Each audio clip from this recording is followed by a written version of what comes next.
by someone else. The products are owned by someone else. You are responsible for your product. The day the ministry will allow to be guided, so that we stop this nonsense of every single day, having to say, this issue of nominees of KPC is something which is not illegal in itself. But when it comes to a strategic asset that the Kenya government owns 35% of it, such things ought to be made a bit neater. So my request to the committee that we'll be looking at the statement by Senator Omtata is to develop a mechanism that any public asset which is sold, although we know that at the point of paying dividends, the nominees' accounts will not be paid to. Give Olekina 30 seconds to wind up on his contribution. Mr. Speaker, on this issue of KPC and traded in the stock exchange, we already know who are the owners. Kenya government, 35%. Uganda, 20.15%. And then other people own, in nominees. Nominees in itself, I said it's a common practice used by all stock exchanges, where the money, when it's paid dividends, it is not paid into the nominee account. It is now paid to individual owners. At that point is when the individual owners will be identified, because there are tax obligations and there are tax requirements. So what I may request the committee that is going to be dealing with this matter is to see how we can amend stock exchange acts, so that when it is nominee on a strategic asset, let them list next to the nominee who those nominees are. Thank you, Mr. Speaker. Senator Olekina, you're very lucky. The system did not actually detect that you were beyond the additional 30 seconds that the chair gave you. So you would have been able to continue contributing because of that default. Senator Kisam. Thank you, Honorable Speaker. With technology now, we know who is going to speak next. So this is very important also that, as Olekina said, KEMSA, that is the national provider of medical, should have a serious system. I think the biggest problem that we have, Honorable Speaker, is basically KEMSA is like a cash cow of corruption for some people, and they don't want it to work completely, because if the Minister of Health is really serious that they want to automate KEMSA, they should have done it long time. Because I thought recently there was a system of 104 billion that is supposed to digitize all health facilities. Honorable Speaker, KEMSA is a very serious, medicine is not something easy. Recently, Honorable Speaker, there are the health committee moved across the country, and there are some facilities in the country that do not have, is it malaria? Not malaria. TB drugs, and KEMSA is reporting that the TB drugs are expiring. How? These are very, you can't understand that you have medicine, they expire. The hospitals, our children are being born daily, they cannot get the tuberculosis drugs. Honorable Speaker, we need to, the Committee on Health needs to move to KEMSA and do some serious inquiry and audit that particular organization, because they believe in just wanting to eat and continue with the corruption. Honorable Speaker, on final one, the one by Senator for Samburu, Honorable Speaker, the National Police Reservists have done a lot of work for this country, especially in the North Rift, Northern Kenya, Dana River, because, Honorable Speaker, now the country is very stable. We have peace across because of National Police Reservists and also the Minister of Interior doing some serious work. There is peace, there is basically peace now in the country. But we want now National Police Service to see how we can reward our NPRs.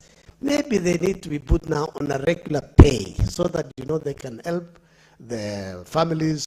They should be enlisted on SHA so that if anybody falls sick or the families fall sick, they can access medical through SHA, Honorable Speaker.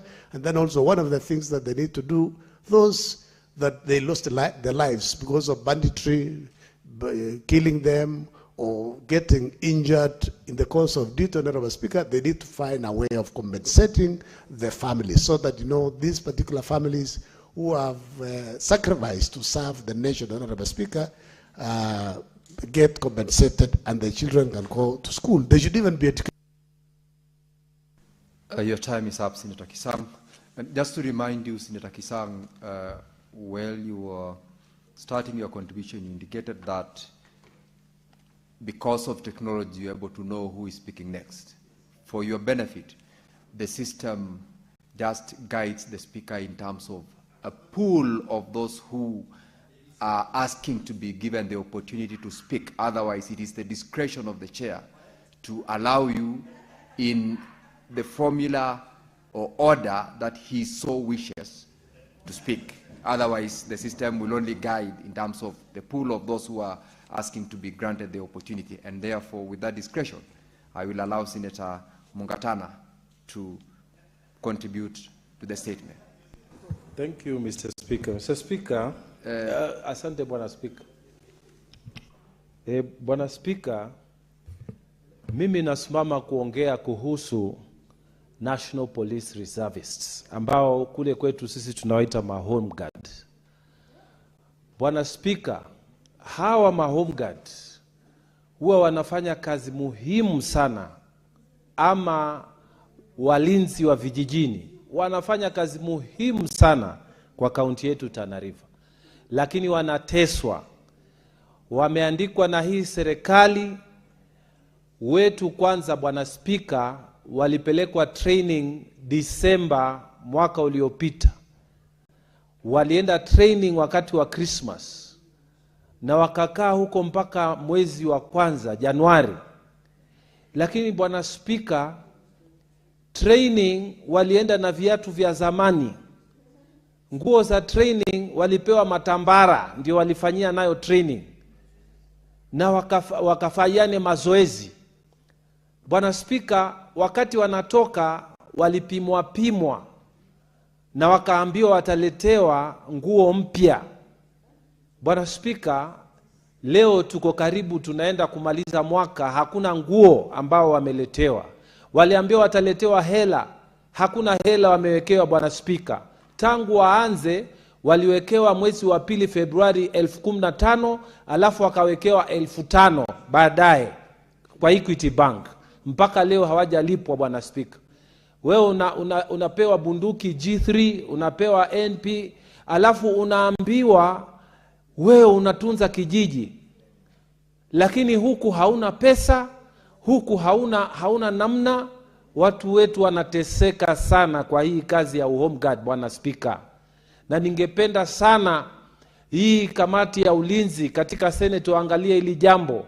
Hawa watu Bwana Speaker huwa wanashika na kuleta usalama katika vijiji kabla polisi hawajafika, kwa sababu polisi ni wachache.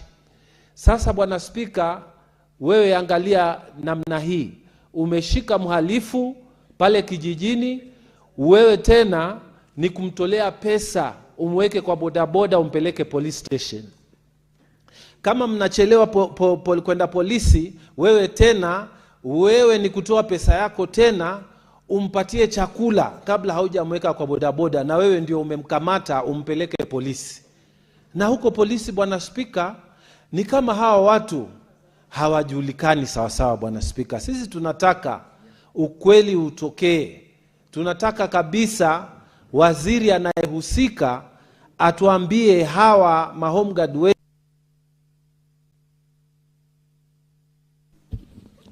Thank you, Senator.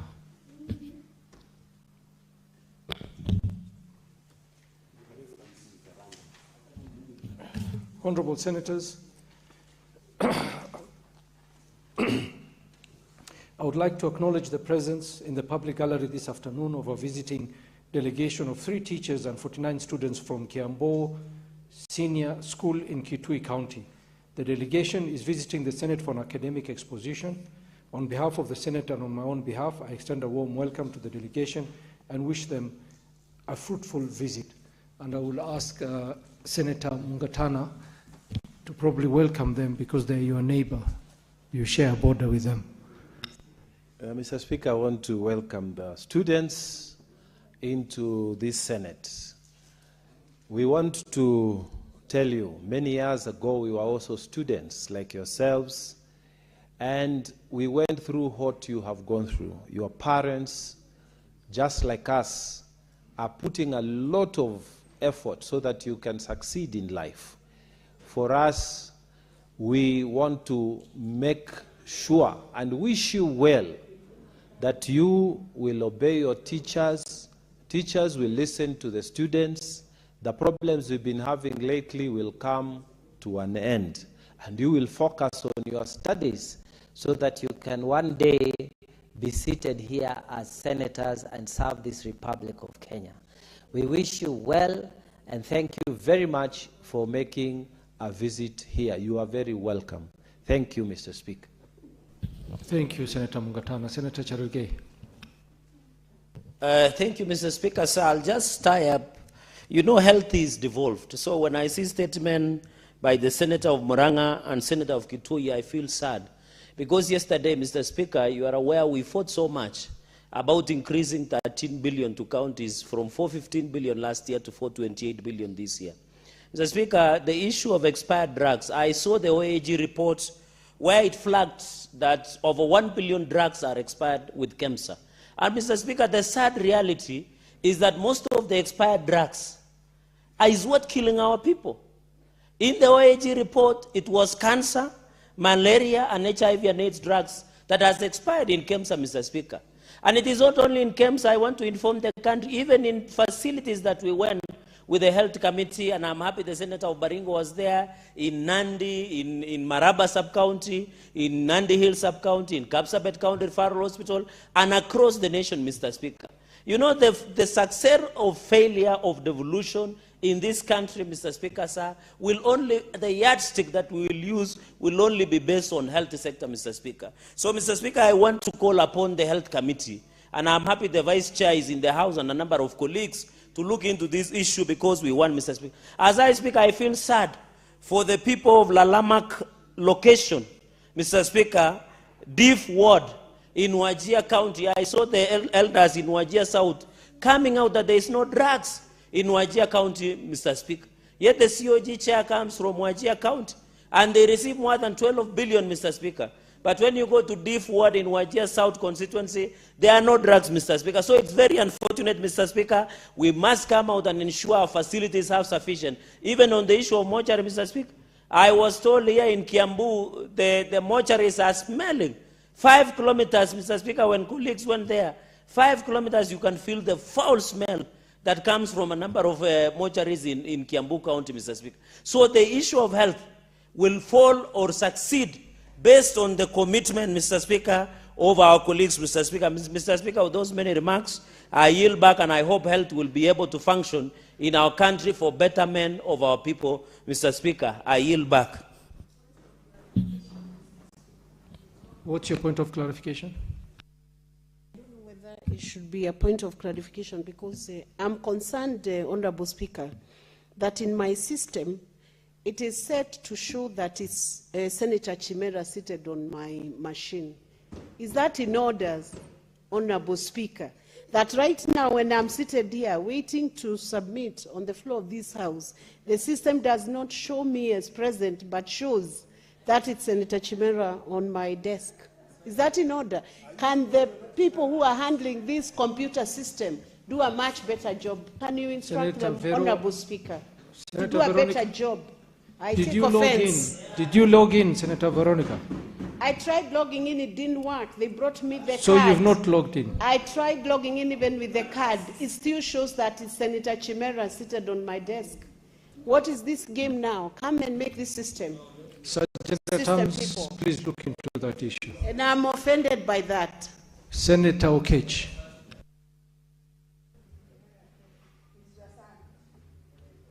Do I get the mic?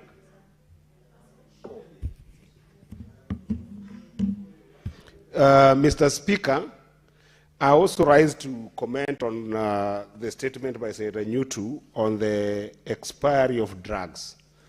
Mr. Speaker, KEMSA is becoming one of the most inefficient drug suppliers in the country.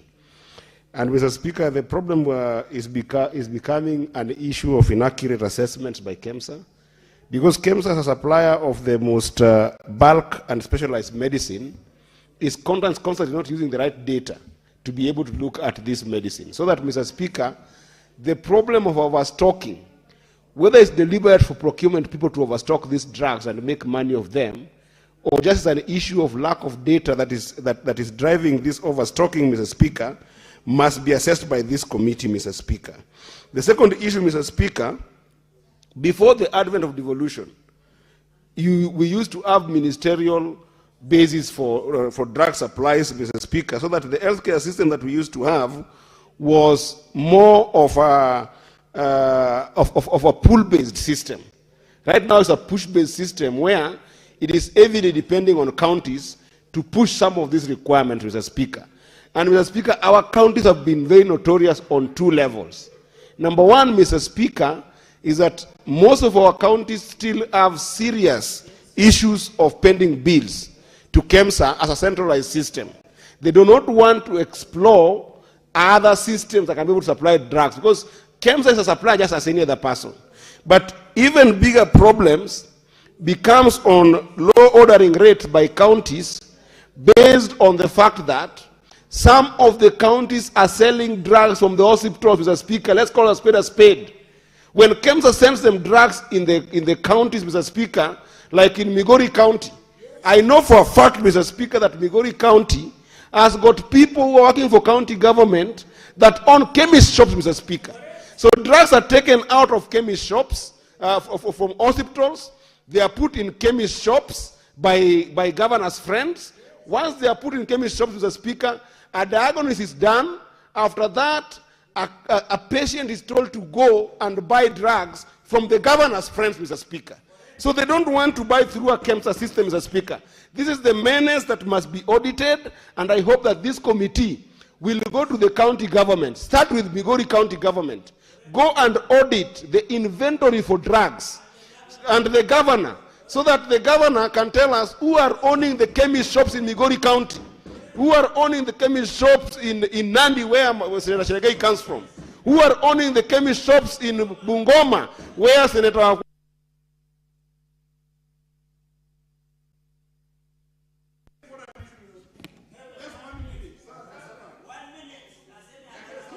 Summarize in 1 minute.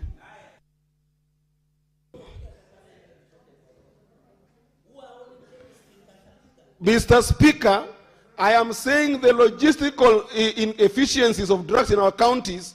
We want to know who are owning all the chemist shops in our counties, because governors are making so much money and they're making KEMSA inefficient, and they must stop this issue of taking drugs from our hospitals and giving their friends in chemist shops to run. Start with Migori County. I thank you, Mr. Speaker. Thank you, Senator. Senator Kalwale. Mr. Speaker, the statement by the Senator of Busia on EACC is about the fight against corruption. I'm afraid we are starting to lose the fight against corruption. When I reflect on this, I ask myself, what is it that we can do to strengthen the institution of EACC? Failing which, we disband it completely so that we look for a different way of combating corruption. How can it be, Mheshimiwa Mugatana, that parliamentarians are informed by the Auditor General, they call auditees, they get evidence, they confirm the concerns of the Auditor General, and when you forward to EACC, nothing happens. It is because they are corrupt. The EACC people are selling parliamentary reports to the very people they are supposed to prosecute. Mr. Speaker, Parliament must help Kenyans by addressing EACC. What's more, we must also question, Mr. Speaker, the office of the President. Why is it that we have members of the cabinet, in the current cabinet, who have got active cases forwarded by EACC for prosecution, Mr. Speaker? Mr. Speaker, you are all aware about the outcry about SHA. Mr. Speaker, it is because of corruption.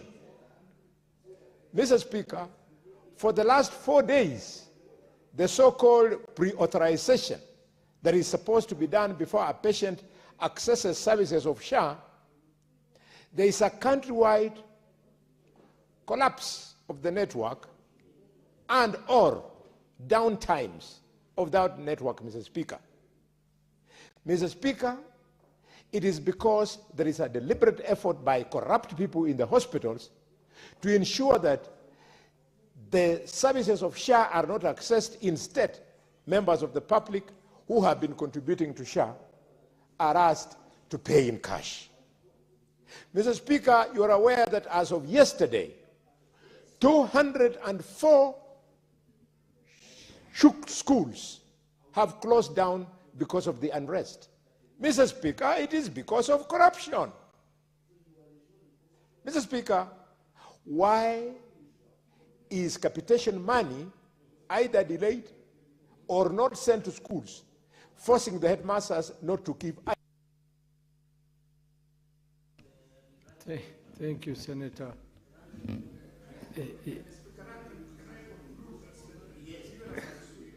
Give him 1 minute. Thank you, Mr. Speaker.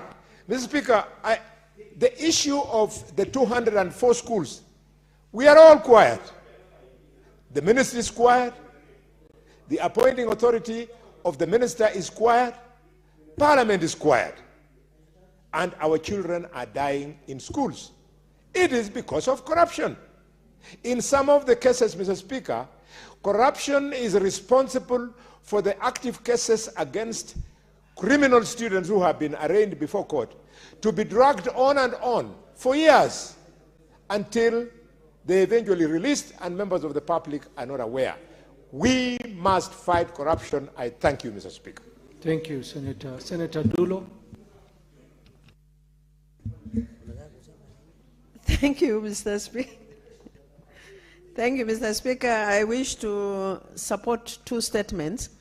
One by Senator Roba on the pending bills.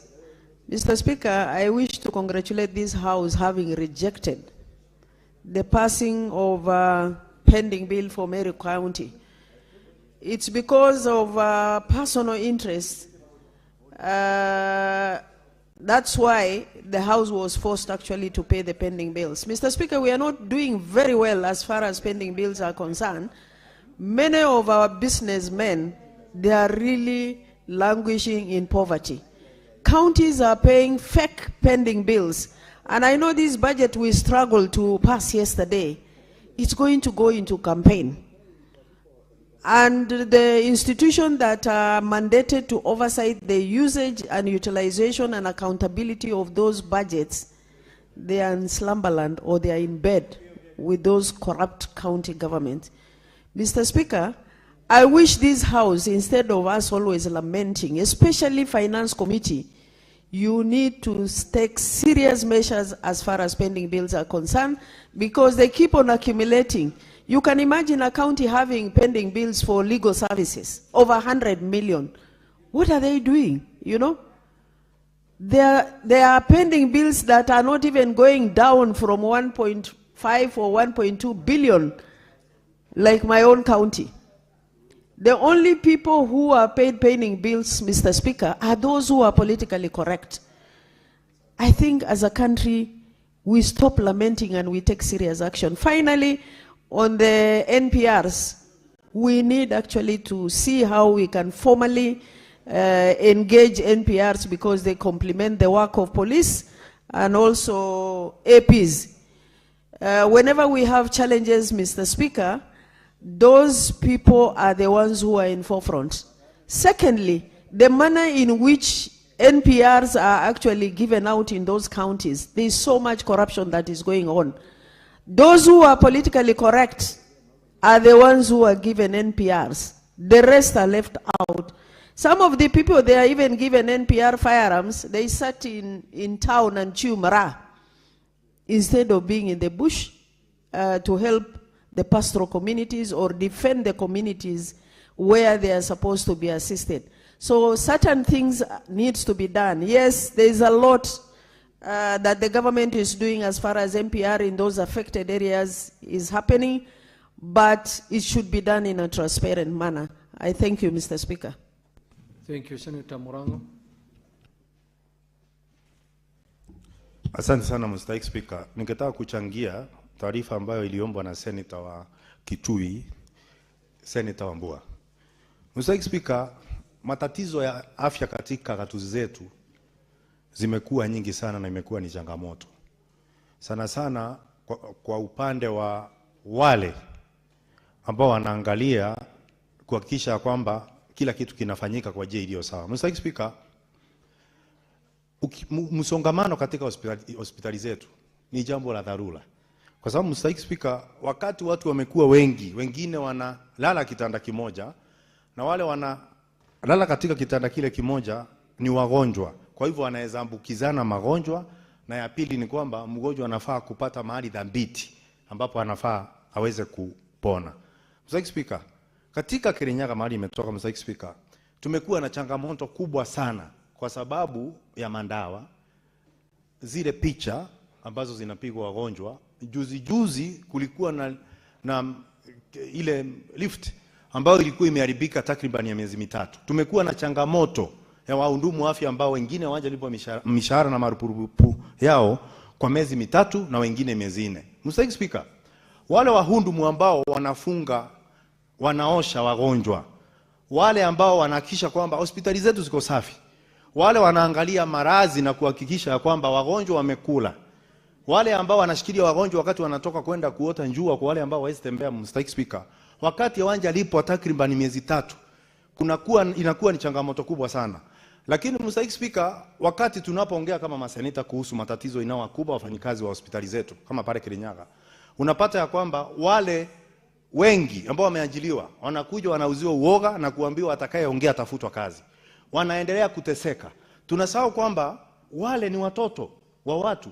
Wale wafanyikazi wana nyumba wanalipa. Wako na chakula ambacho wanafaa kununua. Wako na watoto wanaoenda shule ambao wanafaa kukimu anda zao. Lakini Mr. Speaker, unapata gavana anaita mkutano moja watu 2 3, anawapiga pambaja na wanakubaliana kwamba kila kitu iko safi. Wananchi wanaendelea kuteseka na wale wahudumu wa afya ambao walipo mishahara wanaendelea kuteseka. Mr. Speaker, ndio leo nasimama kwa sababu tunakuja kupitisha tena fedha ambazo zinaenda kwa mangavana.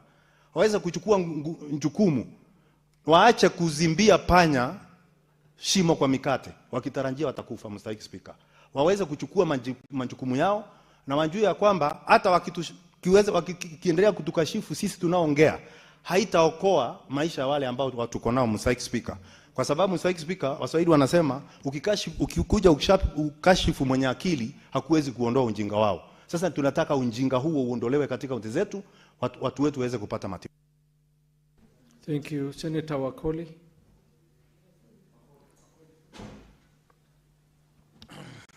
Thank you, Honorable Speaker, for this opportunity to ventilate on statements raised by honorable members. Honorable Speaker, I want to begin with the statement from Senator Mtata with regard to cricket, Honorable Speaker. When we were growing up, Honorable Speaker, Kenya was leading in Africa and globally. And it's quite heartening that we have degenerated to a point where we are discussing the sports in Parliament, yet we have a Ministry of Sports in this country. But in the same wavelength, Honorable Speaker, knowing very well, and Honorable Speaker, can you rein in on Senator Manzo? Honorable Speaker, Honorable Speaker, you are not also listening. Honorable Speaker, I request that you listen to us than our good friend who is whispering loudly, Honorable Speaker. I am saying that sports is devolved. And when you look at counties in this country, Honorable Speaker, they are doing less or nothing with regard to sports in this country. The president is building stadiums across the country. But if you ask the county government how much they are putting into sports growth and searching in this country, it is zero. And therefore, time is up, Honorable Speaker, that this House push the Council of Governors and Governors to task. I want now to finalize on this issue of the health sector, Honorable Speaker. It is now emerging, Honorable Speaker, that county governments and the executives in the county governments are using this department to make money. Some of them are keen to get tenders for cleaning services and detergents. Some of them are keen to get tenders for non-farms, Honorable Speaker. Some of them are keen to supply food. They call it food ratios in the facilities, Honorable Speaker. And at the expense of buying drugs that the people need to use, Honorable Speaker. It is also emerging that the executives in charge of health will send administrators and accountants who are either tribally aligned, politically aligned, or commercially aligned, so that they smoothen the operations of leasing and looting monies from these facilities, Honorable Speaker. As we are speaking today, if EACC was to up its game, they share resources as they land in these health facilities. They have already got instructions on which percentage of the monies should be channeled to specific people to benefit them at the expense of the patients. And thank you, Senator.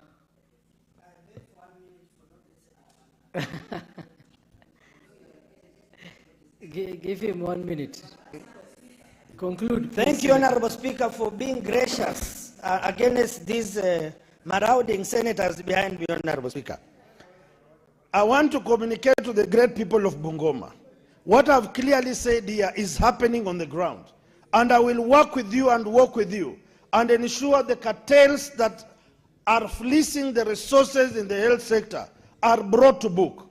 I will not let you down. I will run with you and I will speak for you. Thank you, Honorable Speaker. Senator Cheburet.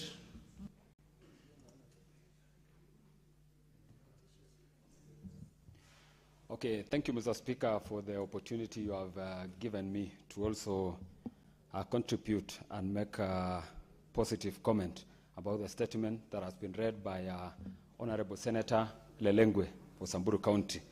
Mr. Speaker, before that, I want to appreciate the distinguished senator from Samburu for submitting this issue before the floor of the House. Mr. Speaker, the issue of national police reservists is actually a sensitive matter, and it needs proper attendance. And as House and leadership, the issue of national police reservists needs proper attendance. These police officer reservists, Mr. Speaker, are going through a lot. They are not paid by the government. Their monthly salary is not defined, and they are failing to pay their school fees for their children. They are unable to settle their medical bills due to their share is not working. So, Mr. Speaker, Senator Lelengwe, I've only mentioned about Samburu. And, Mr. Speaker, I want to tell you, several counties, including Baringo, where I come from, Elgeyo Marakwet, Samburu, Turkana, West Pokot, and several counties, Mr. Speaker, are being these national police reservists are the people behind the successful peace restoration in our counties. And therefore, we want the Ministry of Interior and Coordination to take serious note on the matter of national police reservists and to ensure that their payments are defined. They need to be treated with a dignified way, just like any other civil servant in our country. So, Mr. Speaker, I want to plead with the Ministry of Interior and Coordination to consider the national police reservists just like any other civil servant in our country, and their salary needs to be defined, because it is very dangerous to mishandle the people who are behind our security. So, Mr. Speaker, I want to congratulate the Senator for Samburu for bringing this matter before the floor of the House, and I want the Committee on Security to address this matter and ensure that that dignity is restored within National Police Service. Thank you, Mr. Speaker. Thank you, Senator. Senator Sigei. Thank you, Mr. Speaker. I want to comment on two statements, one by Senator Okia Omtata on the effectiveness of the Ethics and Anti-Corruption Commission in the fight against corruption. Every day, every morning in this House, Mr. Speaker, we talk matters devolution, we talk matters service delivery to the people, and the statement requiring the Ethics and Anti-Corruption Commission, Mr. Speaker, to give us a status report and also the effectiveness in terms of investigations and action against audit concerns and queries, both from the Office of the Auditor General as well as those from the committees of this House, has been put to question. Mr. Speaker, the committee that has already been committed this particular statement, I would expect, will be in a position to establish the extent of all those reported matters of counties across the divide where both the Auditor General as well as the various committees of this House have raised concerns, and to give us a status report of what they have done. I say so, Mr. Speaker, because as Justice and Legal Affairs Committee, we are aware that not once, not twice have we summoned the CEO of Ethics and Anti-Corruption Commission to appear before the committee to give us status report on inquiries that have been made by almost all the county representatives in this House on investigations, on the status of matters which have either been litigated upon or have been filed, and also in action that either they have been taken or are planning to take with regards to corruption. Mr. Speaker, I'm aware that the Auditor General in the financial year 2022-23, 2023-24, and 2024-25 had raised a number of matters in the county of Bomet where the Office of the Ethics and Anti-Corruption Commission were undertaking various investigations. We are yet to receive the status of those investigations, and that definitely, Mr. Speaker, calls upon their effectiveness. I call upon the CEO of Ethics and Anti-Corruption Commission, Mr. Abdi, to make sure that he turns up whenever this House or this committee, rather, the various committees, rather, calls upon him to give us the status reports of those investigations. Secondly, Mr. Speaker, about expiry of drugs in our various dispensaries, hospitals, or even at KEMSA. Mr. Speaker, it's quite unfortunate because this is one of those things that we, in the course of our oversight roles, where the Committee on Health have done visits to a number of our dispensaries or institutions within the counties. Thank you, Senator. Senator Veronica.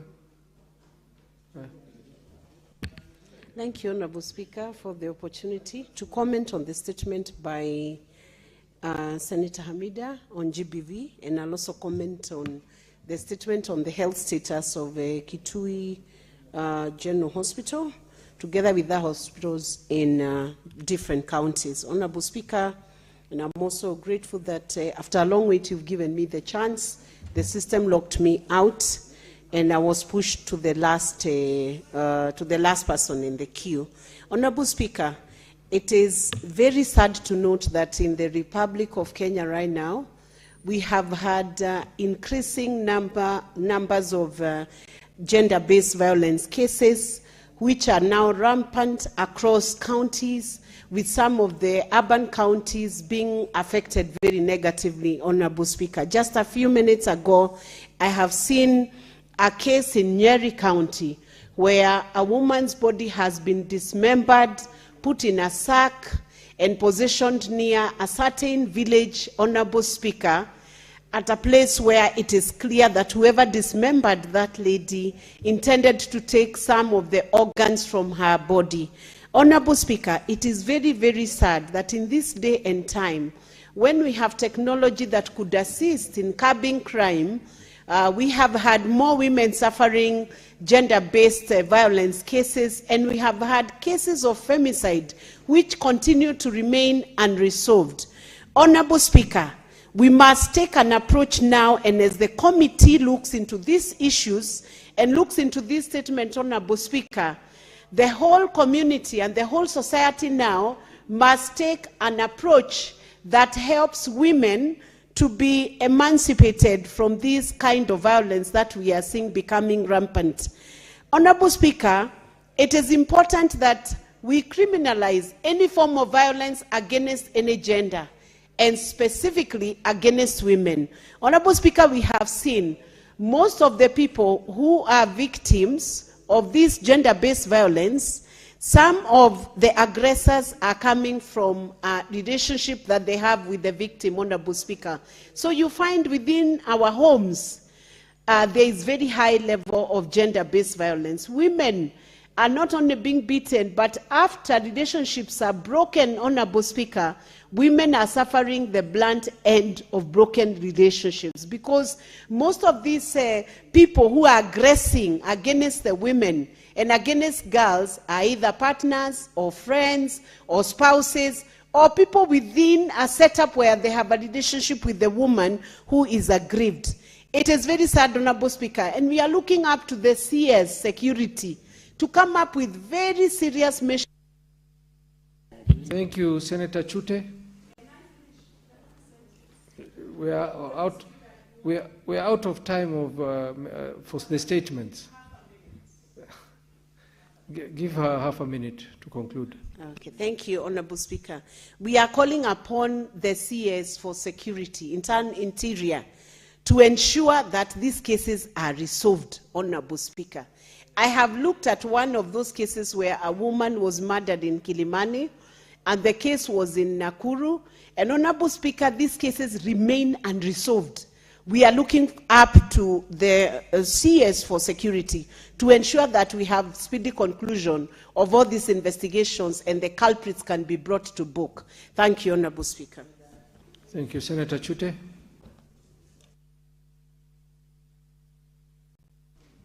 Thank you very much, Honorable Speaker. I'll be very brief, Honorable Speaker. Allow me to contribute to the statement by Senator Enoch Wambua. This statement is heavy and weighty, Honorable Speaker. Honorable Speaker, about 2-3 weeks ago, community health promoters from Marsabit sent me a letter. The letter says they have not been paid for the last 7 months. Honorable Speaker, as you are aware, the government is paying $2,500 per person, and the county government is supposed to also similarly pay another $2,500. The national government has paid the dues, but up to today, for the last 7 months, the community health promoters have not been paid in Marsabit. I know, and you know, and this House knows what these people are going through. Even Kenyans know what they're going through. The kind of work they're doing at the hospitals, the problems they go through. Imagine somebody earning 2,500 shillings. That is your transport. That is your house allowance. That is your food. You pay for food. You pay for water, for all those things. Honorable Speaker, I think the health committee, should visit as many as possible hospitals so that they look at how are these people surviving with a mere 2,500 shillings per month, and they are not even getting that money. Honorable Speaker, the issue raised by Senator Wambua on the issue of patient-to-bed ratio, that is also something very important, and it needs discussion. This House needs to discuss how do we have 2 or 3 patients on a single bed. Honorable Speaker, if you go to some hospitals, people are sleeping on the floor. And we are saying we want to go to Singapore. How do you go to Singapore if you cannot even take care of your patients? You are community health providers. So you've seen, Honorable Speaker, complaints everywhere, most of the hospitals. So finally, Honorable Speaker, the issue raised by Senator Wambua touches on infection prevention. That is very important. If you prevent, the cost of treatment will be cheaper. But if you don't prevent, you end up paying a lot of cost. Finally, Honorable Speaker, the issue of cancer, screening, early detection is the most important thing. Do we have those things in the hospitals? In hospitals, no. So what we need to... Honorable Senators, we shall resume with the order paper, and I shall rearrange the order paper to go to order number 4. Clerk.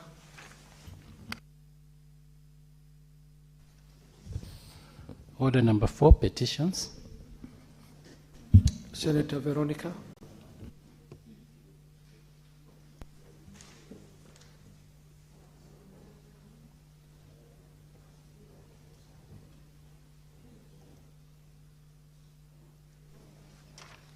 Thank you, Honorable Speaker.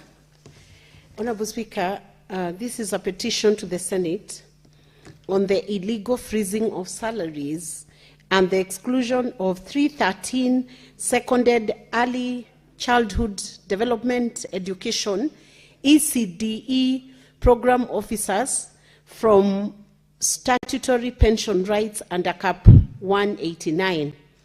Mr. Speaker, sir, I take this opportunity to present this petition on behalf of Peter Makarangure, Alice Mudhoninganga, Winfred Waboi K. Karaja, Edith Wairimu Gatimu Kariambori, Agnes Joki Kuria, and other petitioners regarding the illegal freezing of salaries and exclusion of 313 seconded early childhood development education ECDE program officers from statutory pension rights under Cap 189.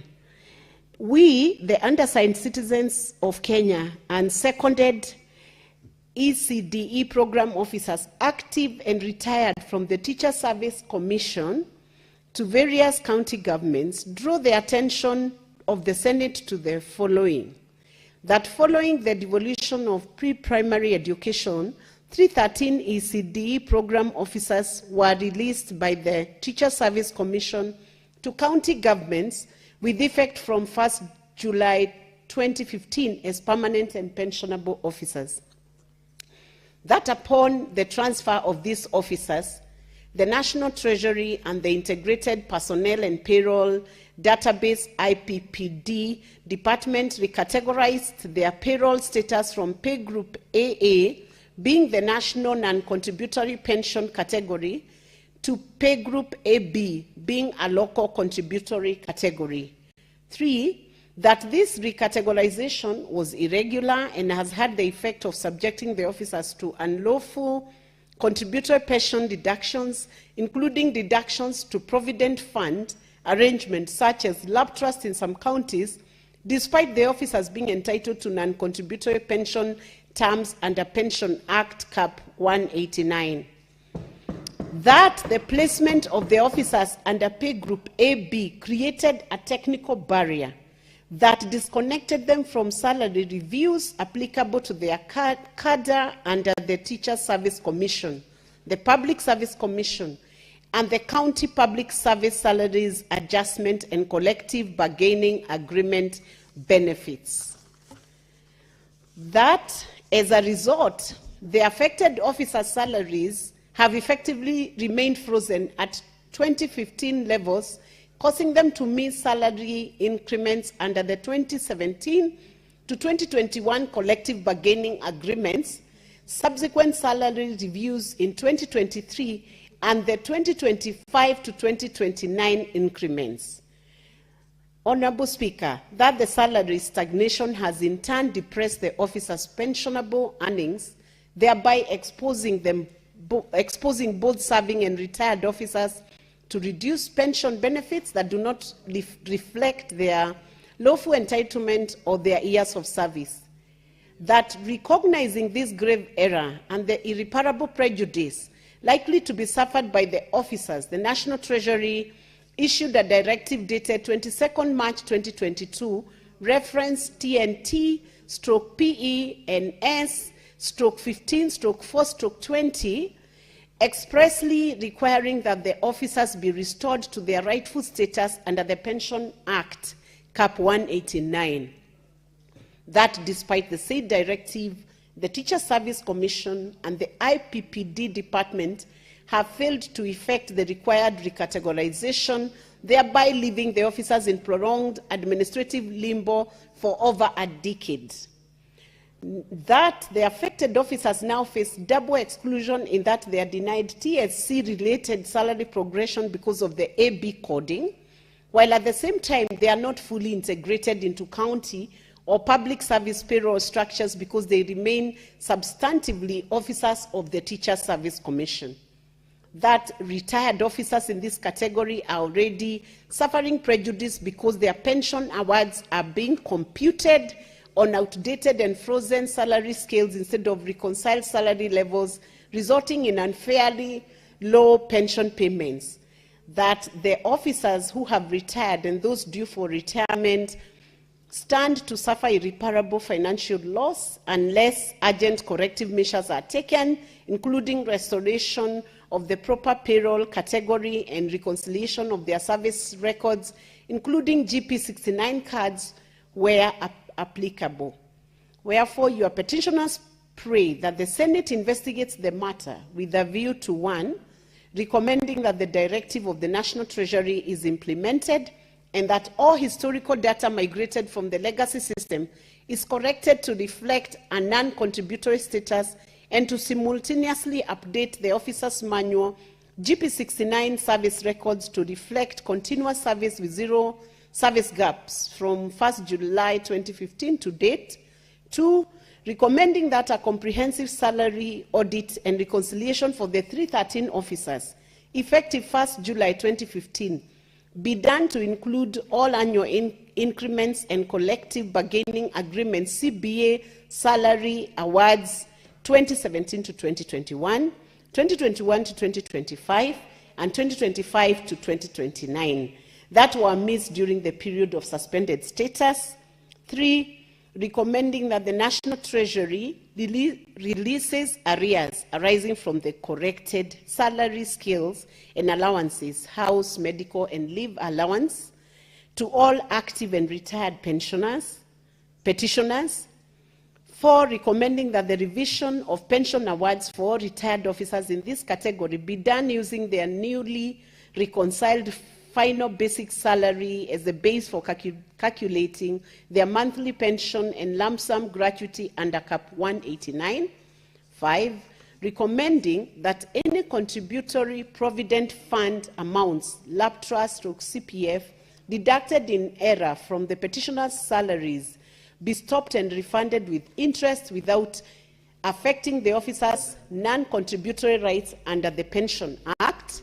And 6, recommending that the 313 seconded ECDE program officers be recognized as having served continuously and without interruption under the Teacher Service Commission from the date of their first appointment, and that any exit or non-claim clause in the 2017 to 2021 or subsequent CBAs shall not apply to them, since their transfer to county governments was an authorized secondment in the public interest and not a voluntary or professional exit from the teaching service.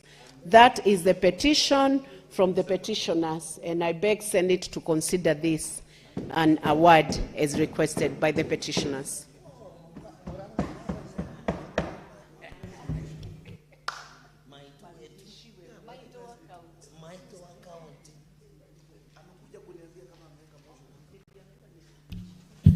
Honorable Senators, pursuant to Standing Order 238-1, I commit the petition to the Standing Committee on Education for consideration. In terms of Standing Order 238-2A, the committee is required in not more than 60 calendar days from the time of reading the prayer to table its reports in the Senate for consideration. The Senate shall thereafter consider the report of the committee. I thank you.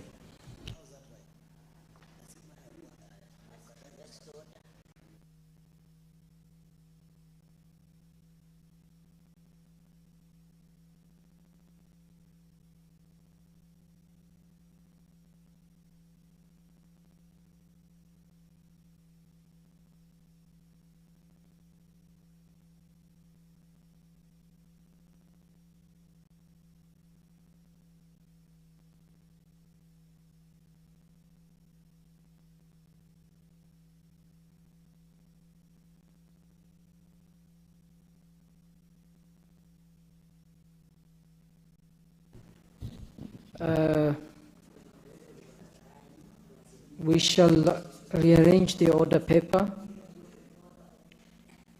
and defer order number 8, 9, 10, 11, 12, 13, 14, 15, 16, 17, 18, 19, 20, 21, and order number 22.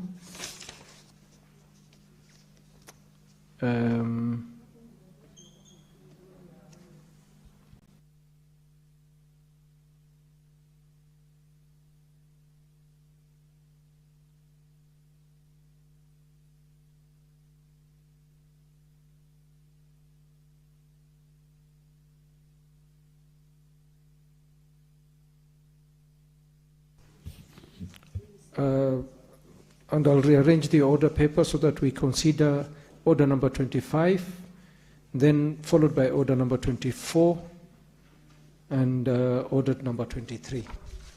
Clerk, read the order. Order number 25, the Community Health Promoters Bill, National Assembly Bills number 53 of 2022, second reading. Majority.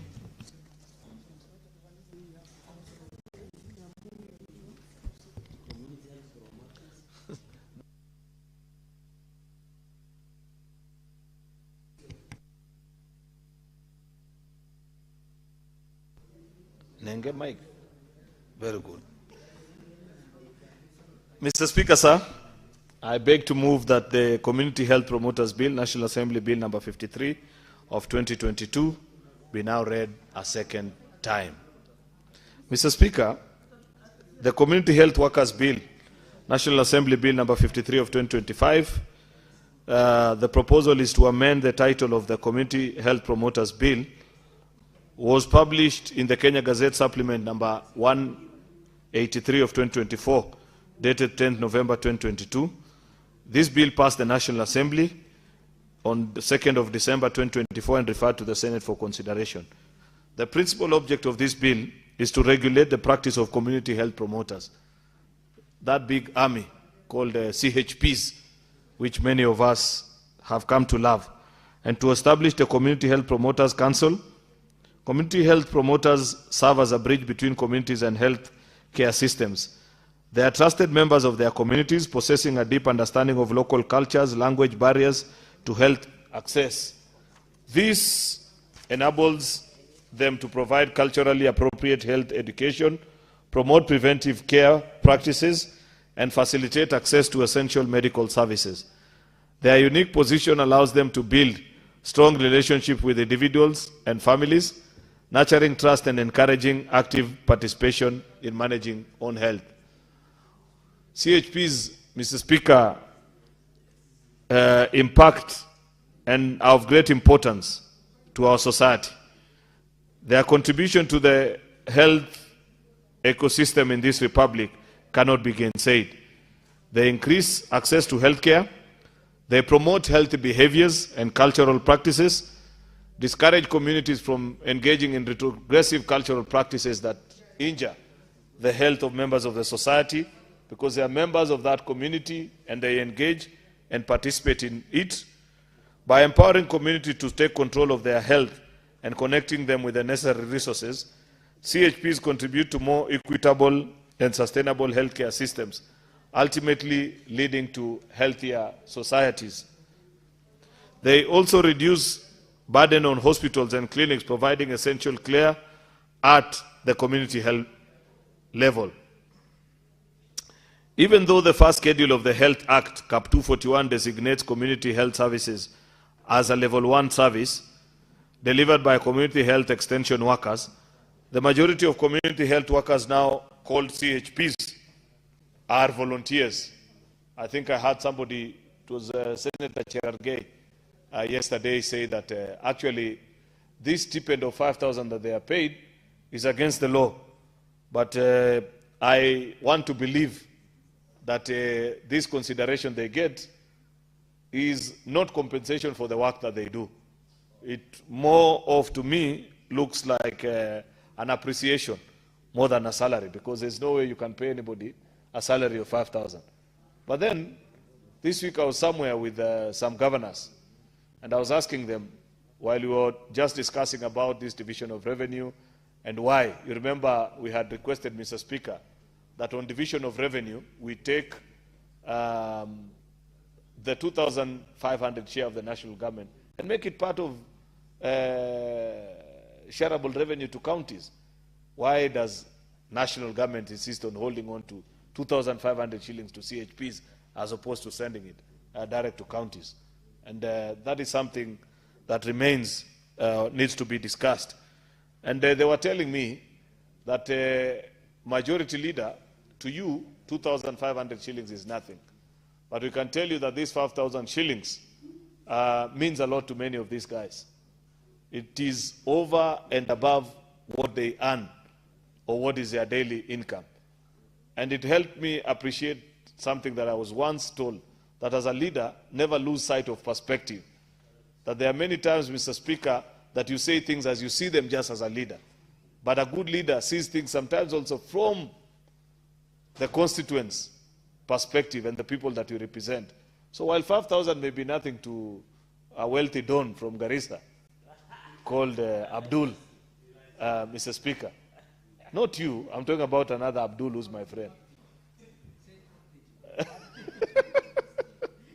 But to the ordinary Abdi, now that you want me to use, deep down in your village, in the place we went, I forget in Masalani, Mr. Speaker, it means a lot. And of course, this is not to make the case that we should not remunerate them better. Actually, this bill, Mr. Speaker, is to set up the structure with which we can appreciate community health promoters, Mr. Speaker. And I know all of them, including those that voted for me in Kericho, as I watched their senator this afternoon on the floor, they're extremely proud and happy because they know that upon the passage of this bill, we will actually duly recognize them, give them certification, Mr. Speaker, and make their pay even better. Mr. Speaker, you know we have just rolled out UHC, and you cannot expect that everything will be perfect from the start. But I know that 3, 4, 5, 6 years from now, Mr. Speaker, when UHC has settled properly, when compensation to public hospitals, including dispensaries deep in the village where Senator Catherine Muma comes from, in my neighborhood, down in Kisumu, small dispensaries, the minute we'll have perfected the system and ensured that they get compensated directly, and that hospital is able to manage its affairs, order medicine, Mr. Speaker, and have some of these promoters even on call, so that if the doctor is away, the community health promoters can help locate the next facility and call for medical help and make the right determination, Mr. Speaker. We will have celebrated these people. Therefore, this is for you, community health promoters, across the Republic of Kenya. And there are so many. There are over 100,000, if I recall. Actually, Mr. Speaker, why I am particularly proud about this bill is that CHPs were launched in Kericho in 2023 during Mashujade. And Kericho will always remain their home because this is where they began their work. I remember them marching during the Mashujade, that particular morning, Mr. Speaker, at Kiprugut Chumo Stadium. And I know, Mr. Speaker, that as we work by the turn of, or the drawing of the curtain of the session of this parliament, if we will have succeeded to conclude on this bill and ensure that CHPs, Mr. Speaker, are properly now compensated, captured in the public health systems properly, Mr. Speaker, given even more training, because while they might not be doctors, Mr. Speaker, they have some basic elementary training on matters, Mr. Speaker, public health, and it will be extremely important to engage and interact with them. Even though, Mr. Speaker, the first schedule of the Health Act, Cap 241, designates community health service as level 1 service delivered by community health extension workers, the majority of community health workers now called CHPs, they are volunteers, who sometimes receive allowances that are often delayed or never paid at all.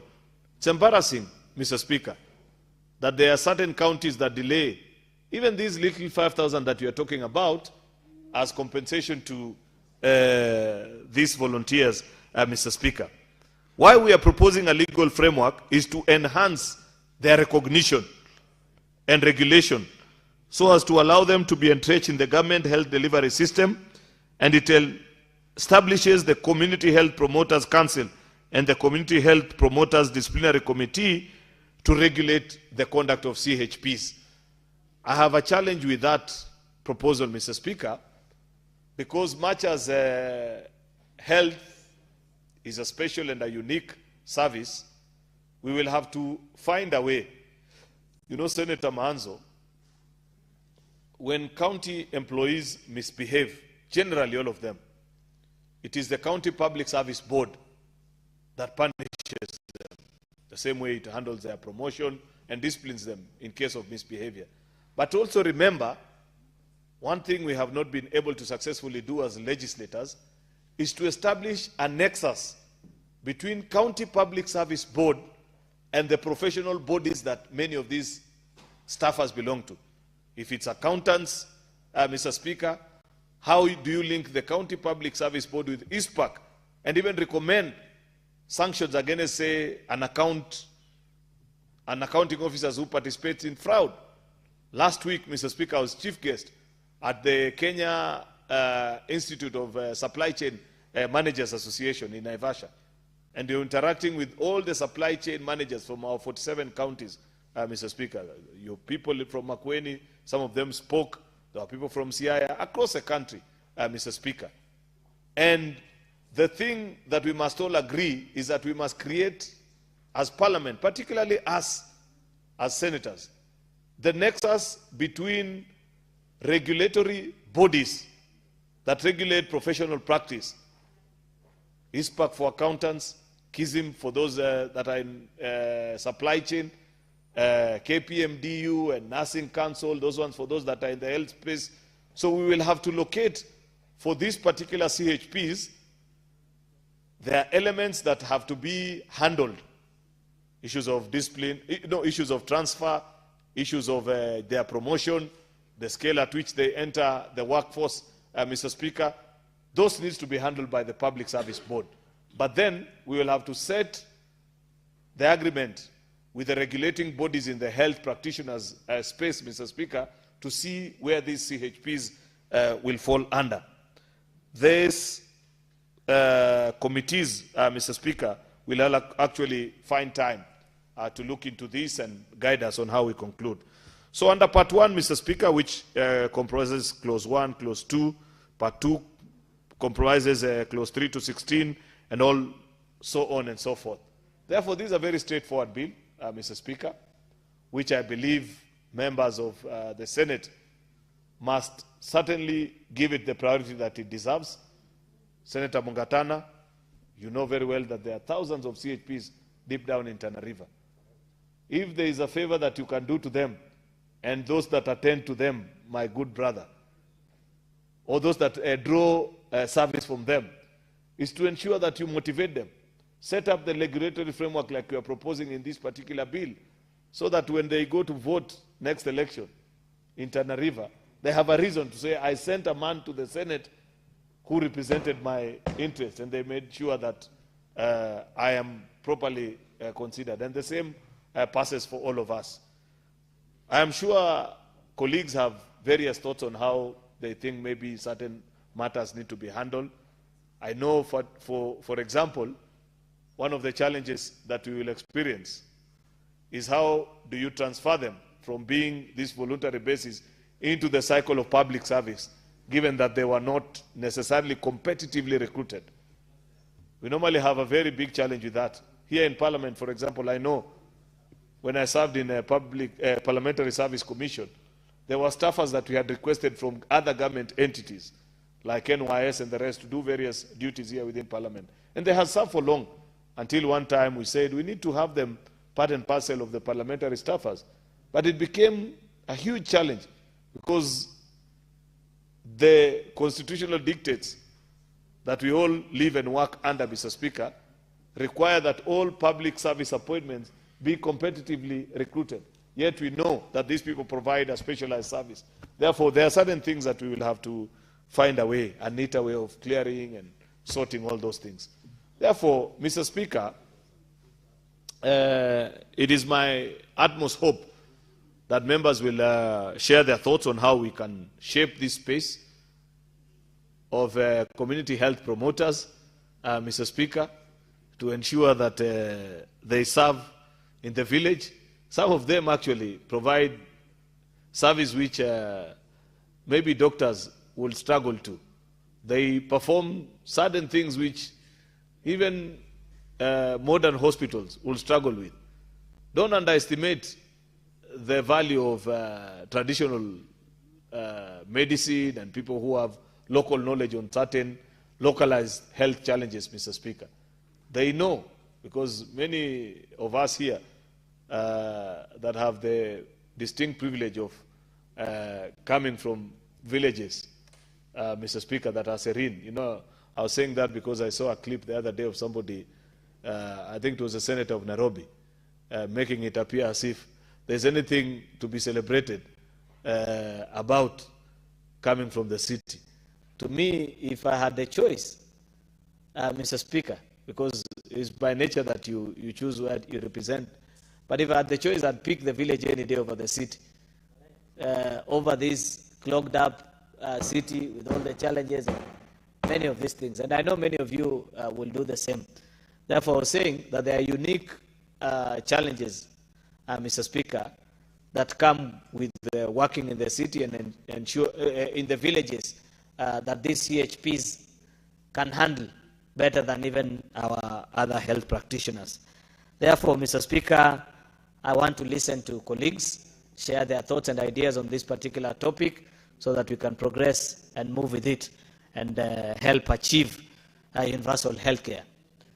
With those many remarks, Mr. Speaker, I beg to move and request the Senator for Nandi, Senator Samson Cherargei, to second.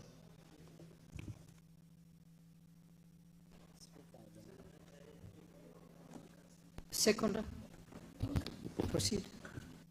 So, Mr. Speaker, sir, it is with distinction and honor that I rise to second this very critical bill. Mr. Speaker, let me, as I second, to begin by saying, and we have agreed that the success or failure of devolution in this country will be based on how we manage health sector. And now that the majority leader, the distinguished Senator of Kericho, and my neighbor, Senator Aaron Cheruiyot Kipkurui, is called Telwa in some other circles in the village, Mr. Speaker, is called Telwa. Telwa. Telwa in some other circles, Mr. Speaker, sir. It's an honor. And I was in that stadium, in Kiprukut Stadium, in Kericho, when we launched the community health promoters, and I felt the pride. Because, Mr. Speaker, you know, even today in Wajir, in Salmalmak location, in Beefward, in Wajir South, in Wajir County, the elders there called me today and they are complaining for lack of drugs in Wajir County despite receiving 12 billion.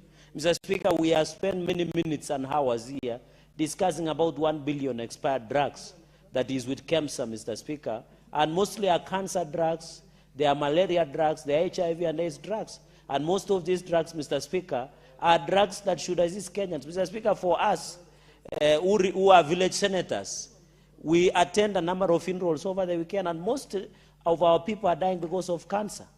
When you hear KEMSA is losing 1 billion to expiry of drugs, involving cancer drugs, Mr. Speaker, some of us feel like crying.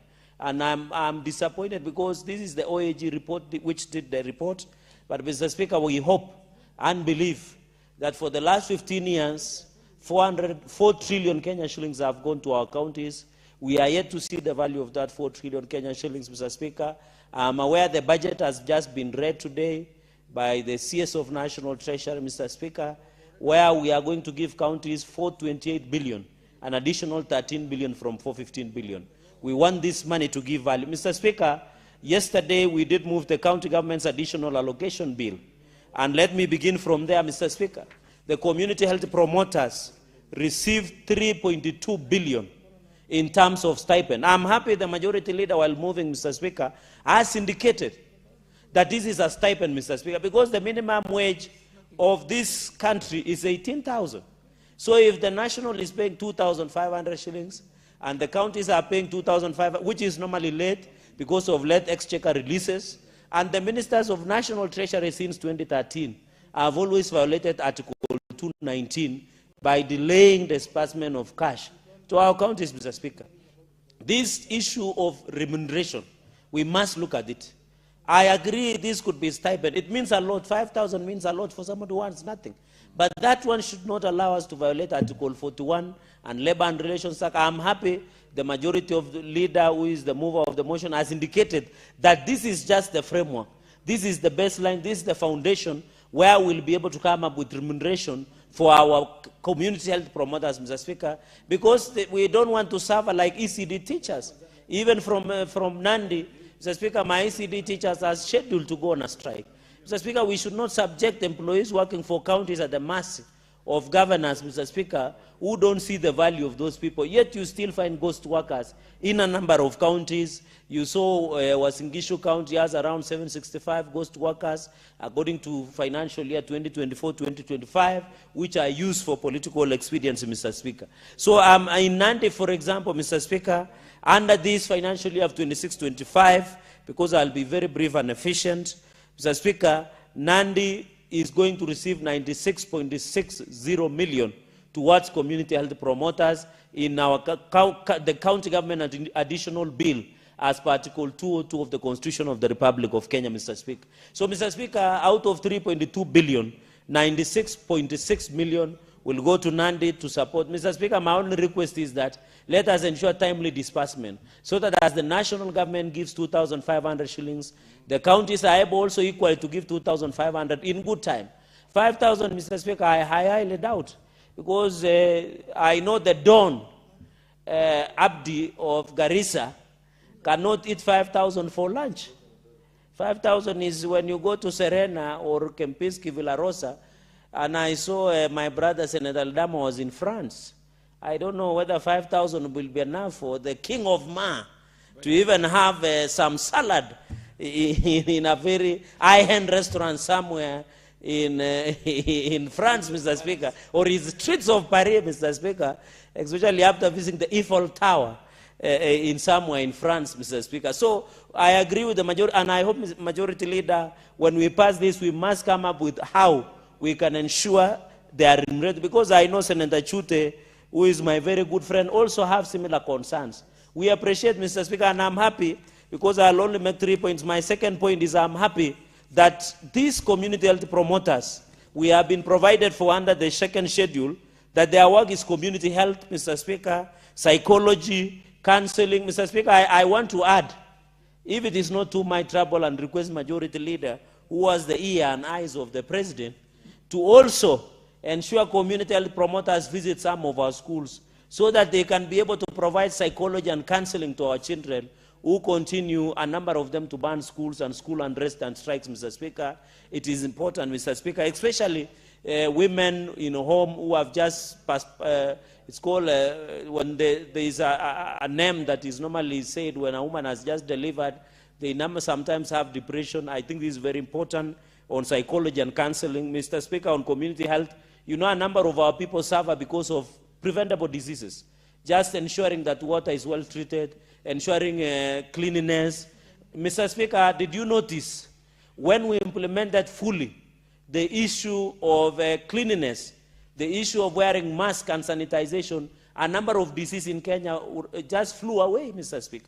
Even cough, the issue of sickness because of poor handling of food came to an end. So community health promoters will be, even social work, Mr. Speaker, I am happy, Mr. Speaker, will ensure that social work works. There is the issue of community HIV counseling and testing, which I know with the USID, Donald Trump, and the issue of supply of the anti-HIV drugs has been a problem in this country. But, you know, I feel sad that the 1 billion, that, you know, the other day we were complaining, Mr. Speaker, that there was lack or inefficient supply of HIV and AIDS drugs in the country. But it is very unfortunate that it has expired in KEMSA, that 1 billion worth of drugs, some of them were involved. Even immunization to our children, Mr. Speaker, you have to appreciate, Mr. Speaker, some of us were born at home. And we thank God that we survived, Mr. Speaker, because we used to have those women, the midwife in the village. they dealt with our matters properly. Some of us were even kichwa ngumu even during our birth. So, Mr. Speaker, you can imagine the midwife had a lot of work, Mr. Speaker, and you find most of our children, and for us village senators, most of our mothers still give birth in the village setup. And there are midwives, even I know in Marsabit is similar. So most of our children are not immunized in the village. So this one will assist. And also say, Mr. Speaker, you can imagine somewhere in Digir, a mother has to travel maybe to Digir town or all the way to Narok town to get immunization. You can imagine the transport, they have to carry the young baby. But if you send the community health promoters to do immunization, Mr. Speaker, it will be easy. I don't know whether it is different in Makueni. For us who represent rural counties, even Siaya, where they distinguish the king of ODM and ODM party leader, agree with me that immunization, we must send the community health promoters. They can even weigh and advise, Mr. Speaker, on nutrition to our mothers, the new mothers, Mr. Speaker. But I know Senator Muma will be in better place to explain such, because having undergone through motherhood, then she understands better. Community development, Mr. Speaker, is very critical. Health education is very critical. Any other relevant training as prescribed by the Cabinet Secretary. So, colleagues, this is what the community health promoters will be all about, Mr. Speaker. The aspect is just to establish the council that will ensure this will be my third and final point, is to assess the qualifications of community health promoters, maintains improvement, and ensure there is professional code. Mr. Speaker, we are aware most of these CHBs will work around our houses. We also have a professional code. We must have discipline, because we don't want people who might not have good habits to go to people's home and maybe steal or misbehave, Mr. Speaker. So I'm happy that this council, that the mover of the motion, majority leader, has indicated, will ensure that there is code of profession, because every profession must have a code. There should also be qualification, disciplinary measures, professional code, register and keep record of all, and even the issue of disciplinary, Mr. Speaker. And I'm happy, majority leader, that there is collaboration between Kenya Medical Practitioners and Dentists Council, KMPDC, the Center Board of Health and Clinical Officers, KUKO, will also be part, and also Nursing Council of Kenya for standardization and professional that we ensure. And also the advice, Mr. Speaker, I don't know whether the majority leader will allow us in the third reading, in clause number 5, to include also the assessment and setting of issue of salaries and remuneration for community health promoters. Mr. Speaker, on the issue of the establishment of council, I know members know you must be a man of integrity and all those issues, so I don't want to be devil, because it is mutatis mutandis in a number of laws that we have. Even the powers of council are the same, the tenure of office, Mr. Speaker. The issue of allowances is set by SRC, which is a norm as advised, Mr. Speaker, and I think it is very important. The issue of registrar will ensure that its records are kept on community health promoters and particulars of the register, Mr. Speaker. On the issue of disciplinary and the issue of courses that will be prescribed, that will be done, Mr. Speaker, as the second schedule by, Mr. Speaker, I'm happy, and allow me to say this, that even in this budget, I have seen a number of constituencies, almost 290 constituencies in our counties, are going to have KMTC, Kenya Medical Training Colleges. I'm happy, Mr. Speaker. Even in Nandi, I think we have 2 or 3 KMTC all over the country. This will allow to ensure that our sons and daughters are trained in the KMTC for these courses, so the approval and in their villages and registration, Mr. Speaker. And I'm happy in this budget that Honorable Mbadi has just read is pro-mwananchi budget, Mr. Speaker. I know it is the highest 4.8 trillion Kenyan shillings. We hope to see KMTC being constructed so that courses are affordable, Mr. Speaker, and appeal to higher education loan board, now that I've gone 3.7 billion, to ensure our children in KMTC are also getting loans like you, like me and Manzo. We were able to get higher education loan board when we went to university. Why is it that KMTC students should get loans so that we can ensure?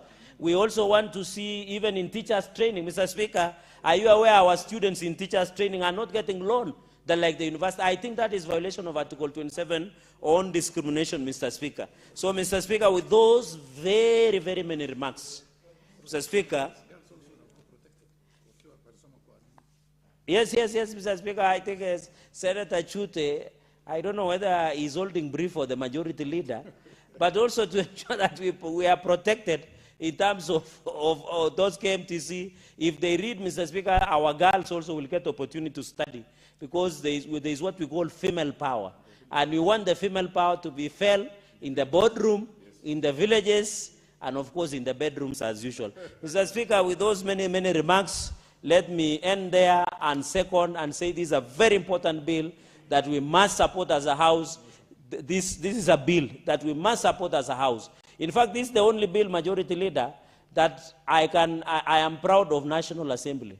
On others, they are getting 99.9%. But on this bill, I agree for the sake of community health promoters, which is 100,000 plus across our country.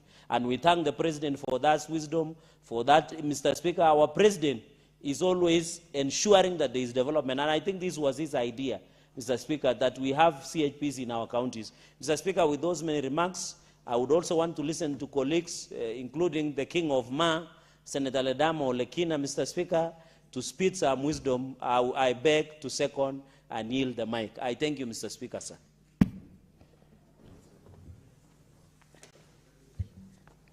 Honorable Senators, I propose the question that the Community Health Promoters Bill, National Assembly Bill number 53 of 2022, be now read a second time.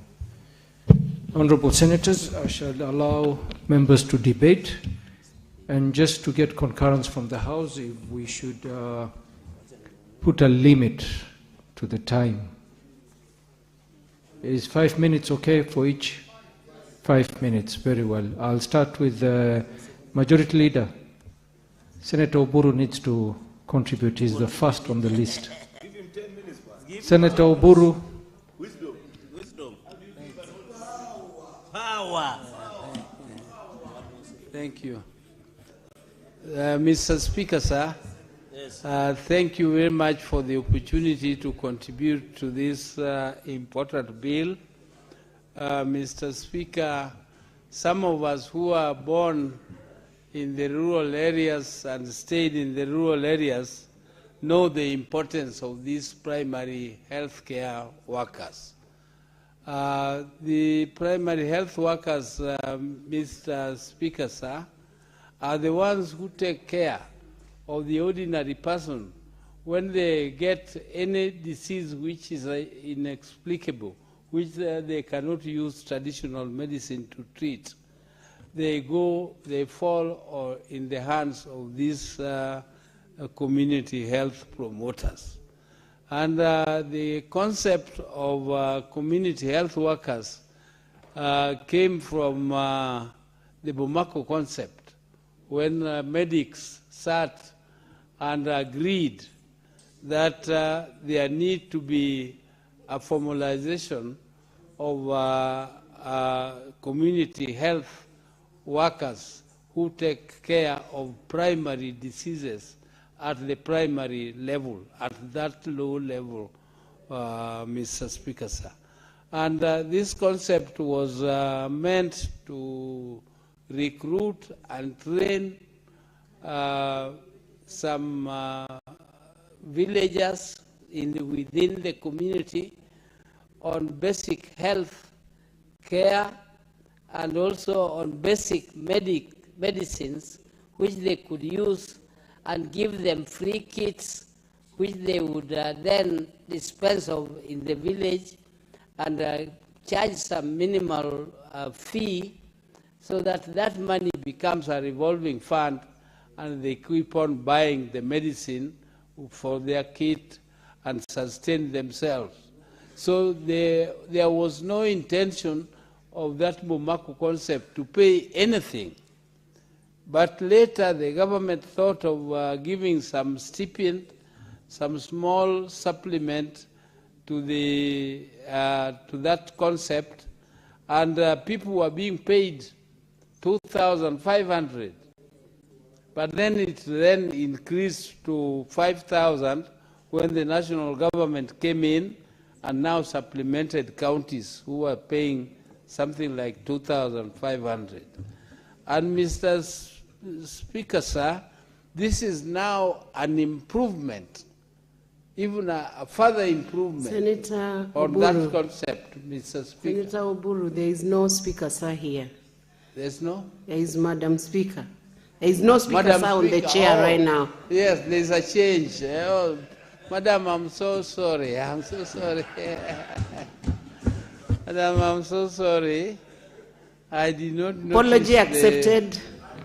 The change, and I'm deeply apologetic to that. So, Madam Speaker, this concept has now further been improved, and it is now being formalized.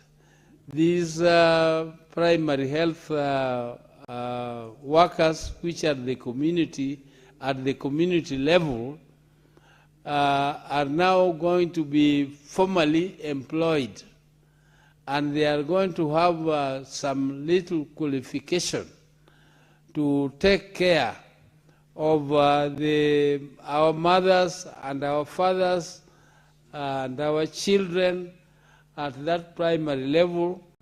And Madam Speaker, this is a very, very great feat, and it is a great achievement for our country.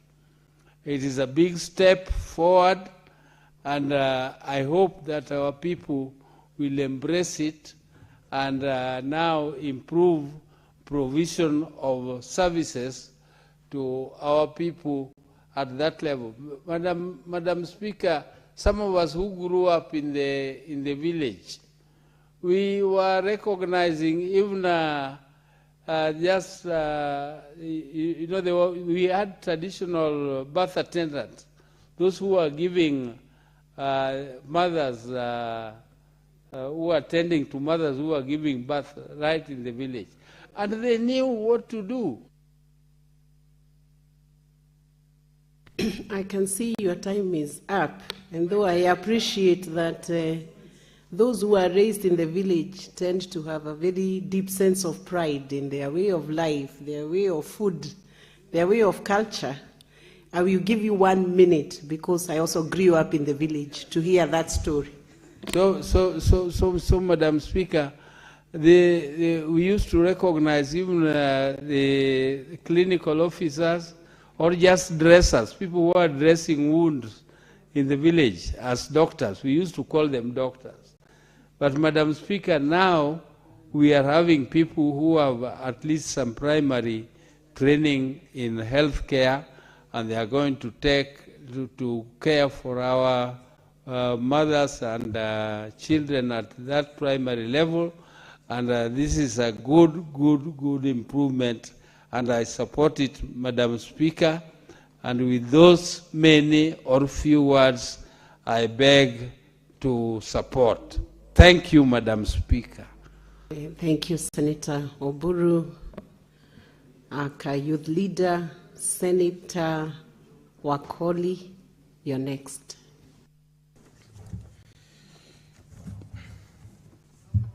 Thank you. Asante sana Speaker kwa nafasi hii. Vile vile ningependa, kwa sababu majira ya asubuhi kiongozi wangu wa chama katika wadi alikuwa nakutana ama alikuwa na kikao na madaktari mashinani hawa, Mheshimiwa Speaker, katika wadi ya Tuti Marakaru leo asubuhi. Na niliwahakikishia kwamba katika jumba la Senate sitasinzia, sitalala, na nitazungumza kwa niaba yao kuwatetea, na nina furaha gaya mpito jioni ya leo kuambia Wakenya kwamba serikali ya Kenya Kwanza, ambayo mimi ni kiranja wa wengi katika jumba hili la Senate, katika bajeti imewekea bilioni 3.23 kwa hawa madaktari mashinani, na hizi ni fedha ambazo tuna uhakika nazo, na ni kuambia kwamba tutashinikiza magavana wanapopitisha bajeti zao muda mchache kutoka sasa, wahakikishe pia wao wanatangaza wazi fedha za madaktari mashinani hawa, kwa sababu katika kaunti yangu, Mheshimiwa Speaker, miezi 5 sasa hawajalipwa pesa zao, na huku Mheshimiwa Rais akienda vijijini, wao ndio wa kwanza kunyosha vidole viwili, Mheshimiwa Speaker, kumtukuza Mheshimiwa Rais, lakini madaktari mashinani wanaumia. Mheshimiwa Spika, kule Bungoma madaktari mashinani ni 3590 na wao wanahudumia mmoja wao kila boma 100. Hii inaashiria kwamba wao pia wana uwezo wa kueneza amani, mustakabali mwema katika jamii. Hapa katika bajeti hii ya bilioni 3.23 Bungoma inaenda kupata milioni 107 na 1400, Mheshimiwa Spika. Hizi ni fedha ambazo madaktari mashinani wa Bungoma lazima ujivunie kwamba sisi kama serikali ama viongozi wa wengi na viongozi katika Kenya Kwanza tumeweka kwenye bajeti pesa zenu, na hizi pesa zitakuja katika account zenu bila kupitia wale ambao tunasema mabroka katika lugha asili kule mashinani. Sasa mimi Mheshimiwa Spika ni kushukuru serikali, kushukuru daktari mashinani katika kazi nzuri ambayo wanafanya kutibu watu, kuwapa mawaidha, kuhakikisha kwamba wanawapa matumaini wagonjwa, na vile vile kuhakikisha kwamba katika mashinani afya inaendelea kudumu. Changamoto tu, na ningependa kurudia, magavana wahakikishe bajeti wanazopitisha zao ziwe na fedha za madaktari hawa. Isiwe kwamba sisi kama jumba la Senate na serikali ya Nairobi zinalipa pesa, lakini magavana ni kuwayumbisha tu, kuwachezea karata, kuwatishatisha wanapoitisha mshahara, kuambia kwamba tutawafuga. Na kuungana na hoja ya Mheshimiwa Aaron Cheriot kwamba tunataka kusonga mbele, wawe pia na stakabadhi ambazo watakuwa wanajua wameandikwa kazi na mshahara ni pesa fulani, na kama kuna shida kati yao na mwajiri watatumia mbinu zipi kutatua.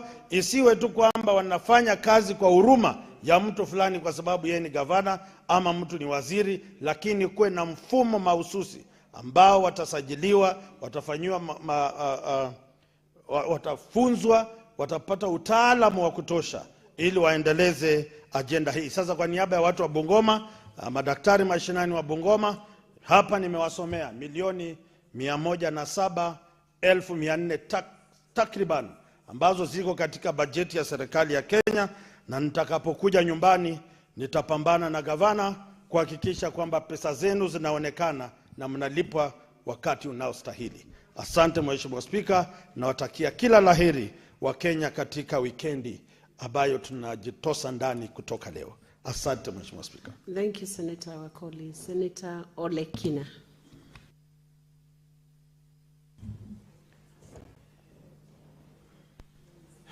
Madam Speaker, thank you for giving me an opportunity to make some brief, albeit insightful comments on this bill. Mr. Speaker, Madam Speaker, the committee health workers out in Kenya have blamed the Senate for delaying this bill. I'm looking at the committee report, and it's quite baffling. The committee which I sit in, unfortunately I didn't participate on that particular day, recommended that this bill should not proceed. There is some controversy which I hope we can be able to clear so that we can be able to move with this bill.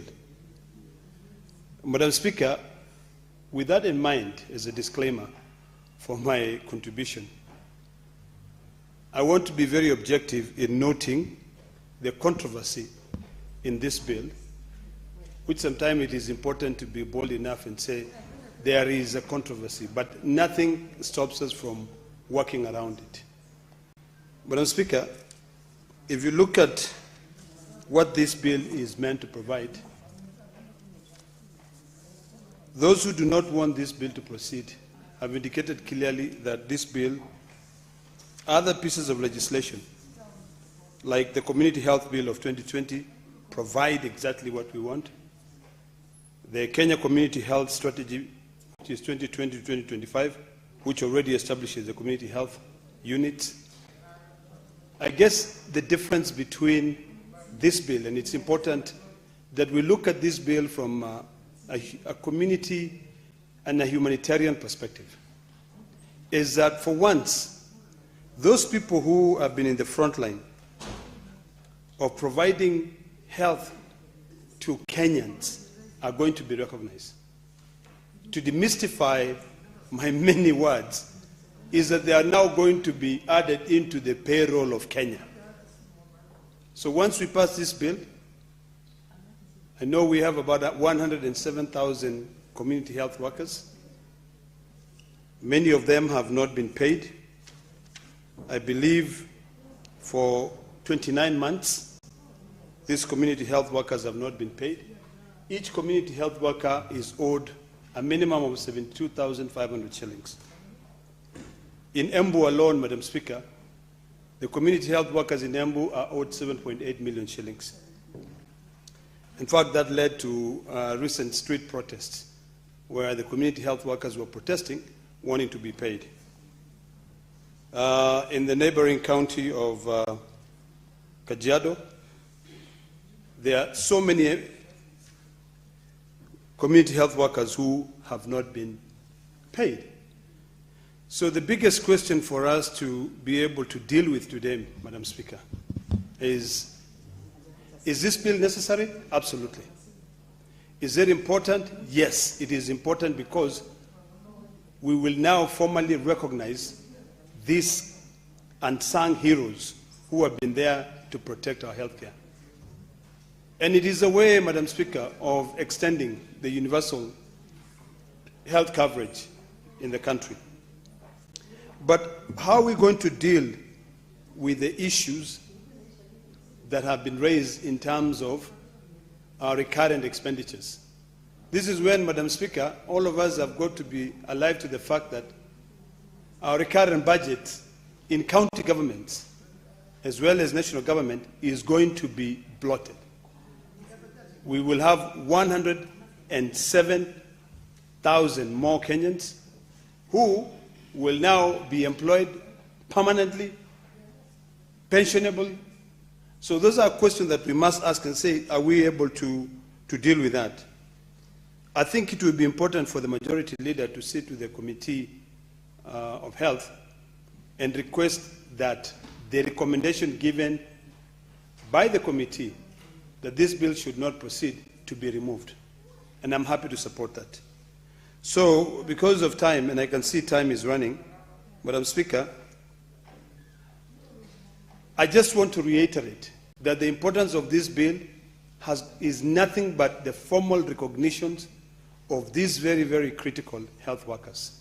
Formal recognition, formal employment. And when we now finally pass this bill, Madam Speaker, we should be ready for the unintended consequences, whereby there will be minimum wage requirements, because you cannot employ somebody and pay them 2,500 shillings. Yet, here in Nairobi now, even your domestic workers will have to be paid a minimum of 18,000 shillings. So, Madam Speaker, those are things that we must be able to really deal with. But is it important? Yes. It means that all those workers who have been working voluntarily will now be formally employed, formal employment. And that is a step in the right direction, and it's going to help this country. But we also have to think about where do we get more taxes to be able to pay for. Time up. Senator Chute.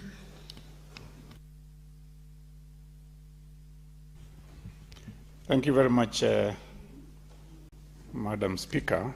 Madam Speaker, when I spoke earlier, I talked about community health promoters, and I talked about the delay of the stipend. But now, looking at the budget that's being read, I want to thank the Kenya Kwanza government for, on top of this bill being proposed, before I talk about the bill, allow me to talk about 296. First of all, let me not talk about the issue of the 296. Let me talk about the monies in this budget, which is 3.2 billion for community health promoters, Madam Speaker. And on top of the 3.2 billion, 396 extra amount of money is going to medical insurance for the community health promoters. Madam Speaker, this budget has touched on the issue of community health promoters. And that is what we were discussing this morning. We are talking about delays in payment. And let me now go to medical training colleges. In the budget, I think most of the constituencies, almost 296, are going to get medical training colleges. Why is this very important, Honorable Speaker? And I want to thank our government, the Kenya Kwanza government, and even the President, for even allowing to have in every constituency at least one or even two medical training colleges. Why is it very important, Madam Speaker? We have girls who are locally based at places like Marsabit. They've never gone to past Isiolo. They've been in the local village and in primary schools and secondary schools. Once they go to our nearest medical training college is in Isiolo. Now we have in Marsabit Saku constituency. And when they were going to Meru and Isiolo, it is something new to them. And for a girl to go to leave their family with our culture, going to Meru and Isiolo is not a good practice. So let me thank the government for that. Let me come back to the bill. This Community Health Promoters Bill 2022, this is a bill that came from the National Assembly, Bill number 53 of 2022. I want to say, Madam Speaker, something very, very important. If having this bill and having establishment of functions and powers of Community Health Promoters Council, this council will be a very important bill for this country. They will be managing issues of community health, and that is what we are lacking for many, many years. I want to refer to something very important. In the composition of the members of this amendment bill, we'll be having one council, a director general for health, or a representative.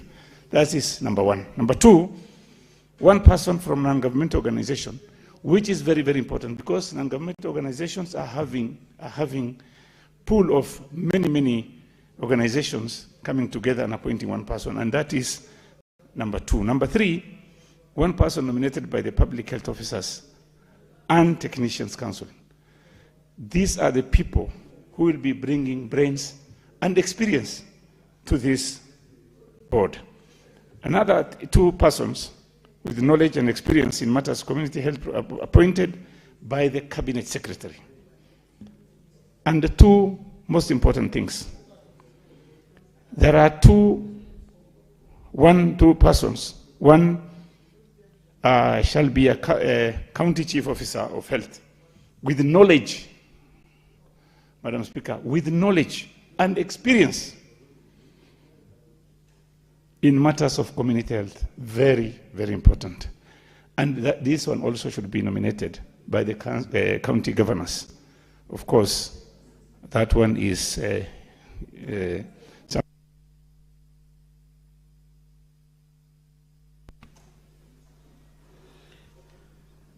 thank you.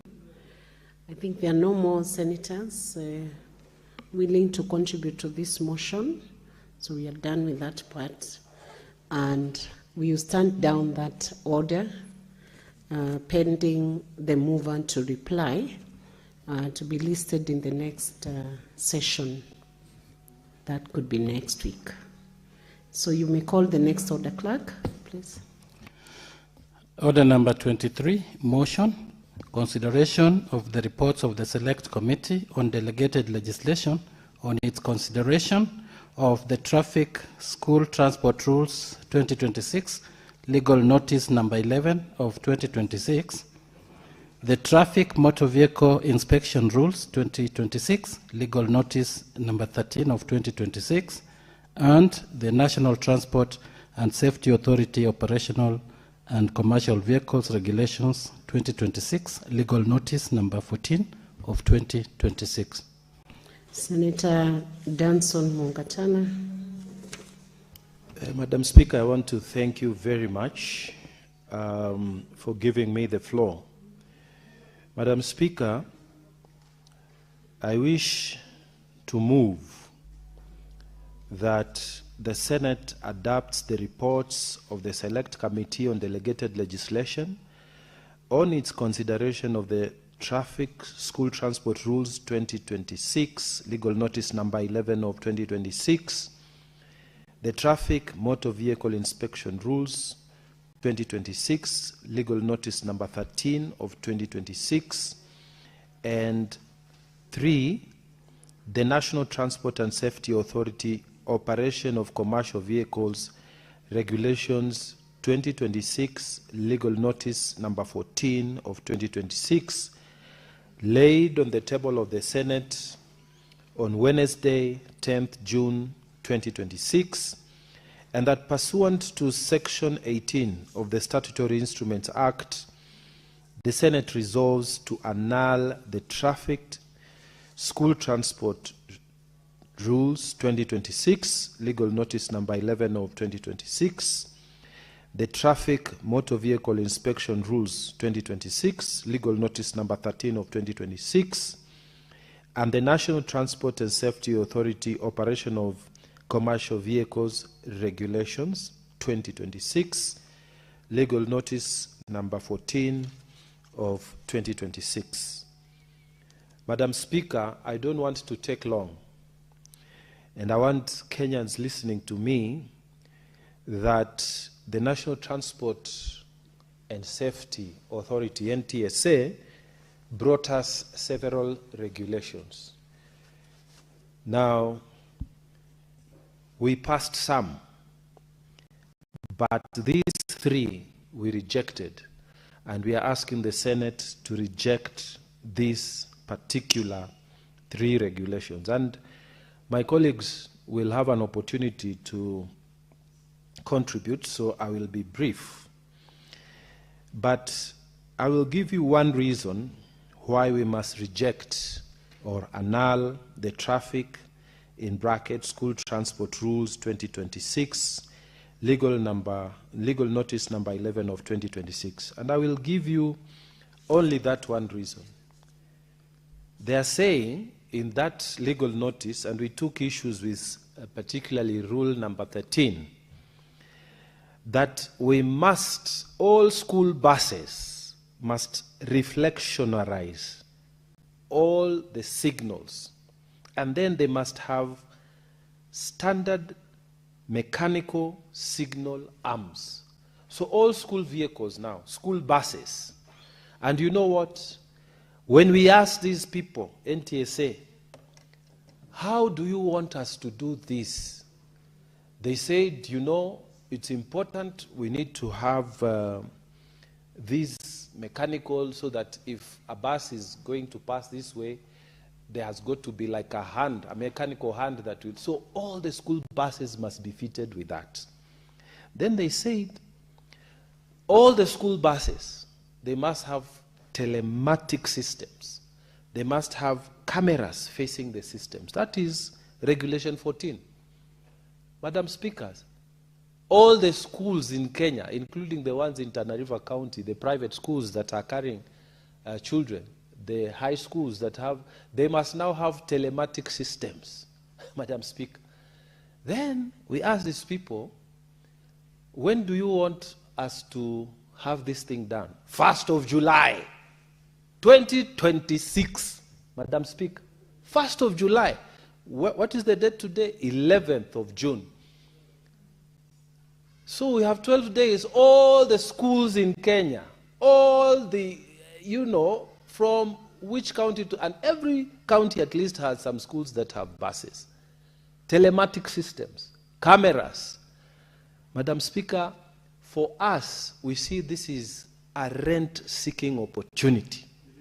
if we leave these regulations to pass, and I hope my colleagues who are listening to me online, because I know senators are paying attention to this, all of these schools will have to pay bribes, Mr. Speaker, Madam Speaker. This is clearly a way of collecting money from schools. And you know, Madam Speaker, already we have regulations under the Education Ministry that are saying school buses, you may travel from this time to this time. School buses do this. Now, they are putting in these new regulations a requirement for licenses, again, for all school buses. Madam Speaker, this Senate must disagree. We must not allow this. We must not. We must fight for our people. NTSA cannot make regulations that are going to make it impossible for schools to take children to school. Look at the chaos that is going to be in school from 1st of January, July 2026. And I told these people, and we talked, the Senate Delegated Legislation Committee colleagues spoke to these people, withdraw these things, withdraw these regulations, give it time, let people understand, let schools understand. Nothing doing. Madam Speaker, we cannot allow this. We cannot. And that's why we have come today to say, Senate, reject these things.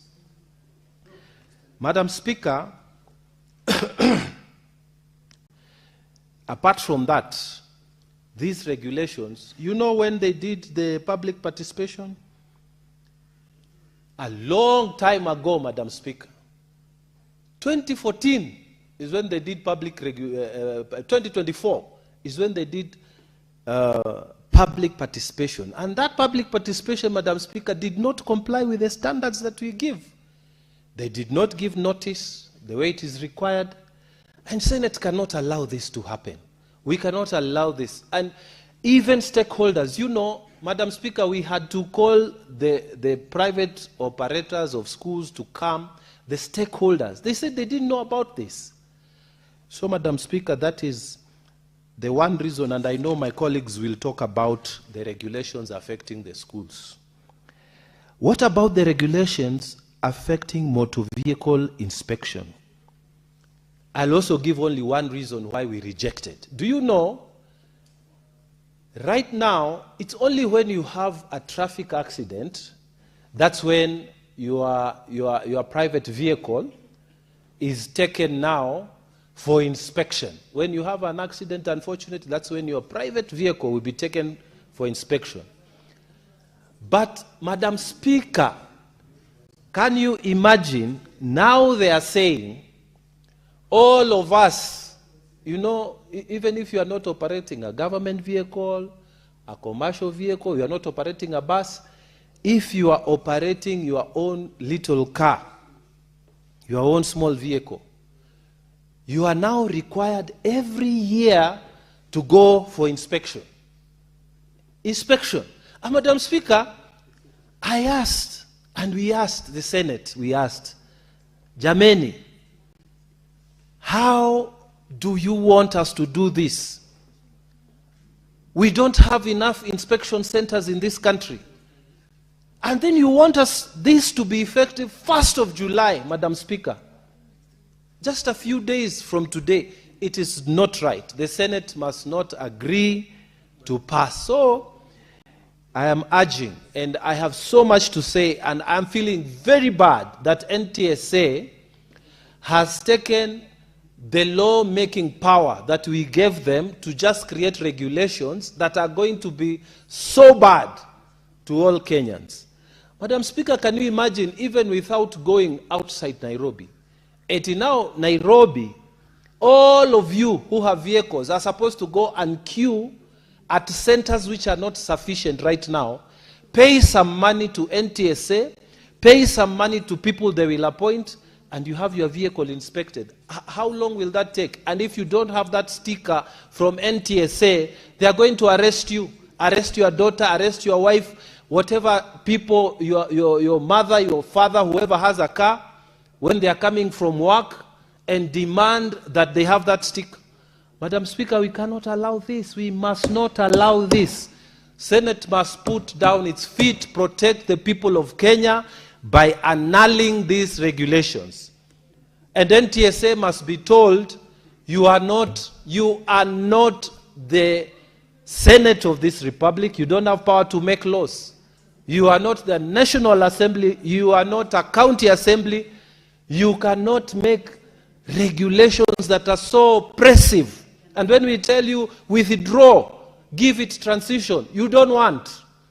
No. So I'm urging colleagues that this is one thing that we have to all unite and pass. We defeat these regulations. They must bring reasonable regulations. I have a lot to say, but I want to stop there because of time. Madam Speaker, I beg to move. Thank you. Who is seconding? I'm asking the Honorable Manzo, who is a member of our committee, to also second, because he sat there in those meetings and he knows what we did there. Thank you, Madam Speaker. Senator Manzo, please. Yes, Madam Speaker, I want to say that these regulations, first and foremost, did not comply with the law. What NTSA, which has delegated power from Parliament, is asking us to give it further delegated power so that it will have a power to appoint inspectors who are not government agents. And therefore, we also asked them if they could then withdraw and republish the regulations so that they could comply and give them a timeline, Madam Speaker. They were not willing, well, eventually they said they are willing to withdraw, but we have not seen any sign. They are just hoping 1st of July will come, a fluctuation of time will happen, and these regulations will become law. So what we are saying, because they have not followed the law, they have not done proper public participation. All they did was to go into a capture meeting, talk to primary school teachers in Mombasa. Most of them don't have school buses. Most of them don't have cars. And probably did not, they were on their agenda. They didn't understand what exactly NTSA was up to. Therefore, public participation also failed. And before us, Madam Speaker, we are saying these 3 regulations. There were no regulations before the Senate, and therefore must be annulled. Madam Speaker, I second. Thank you. Thank you, Senator.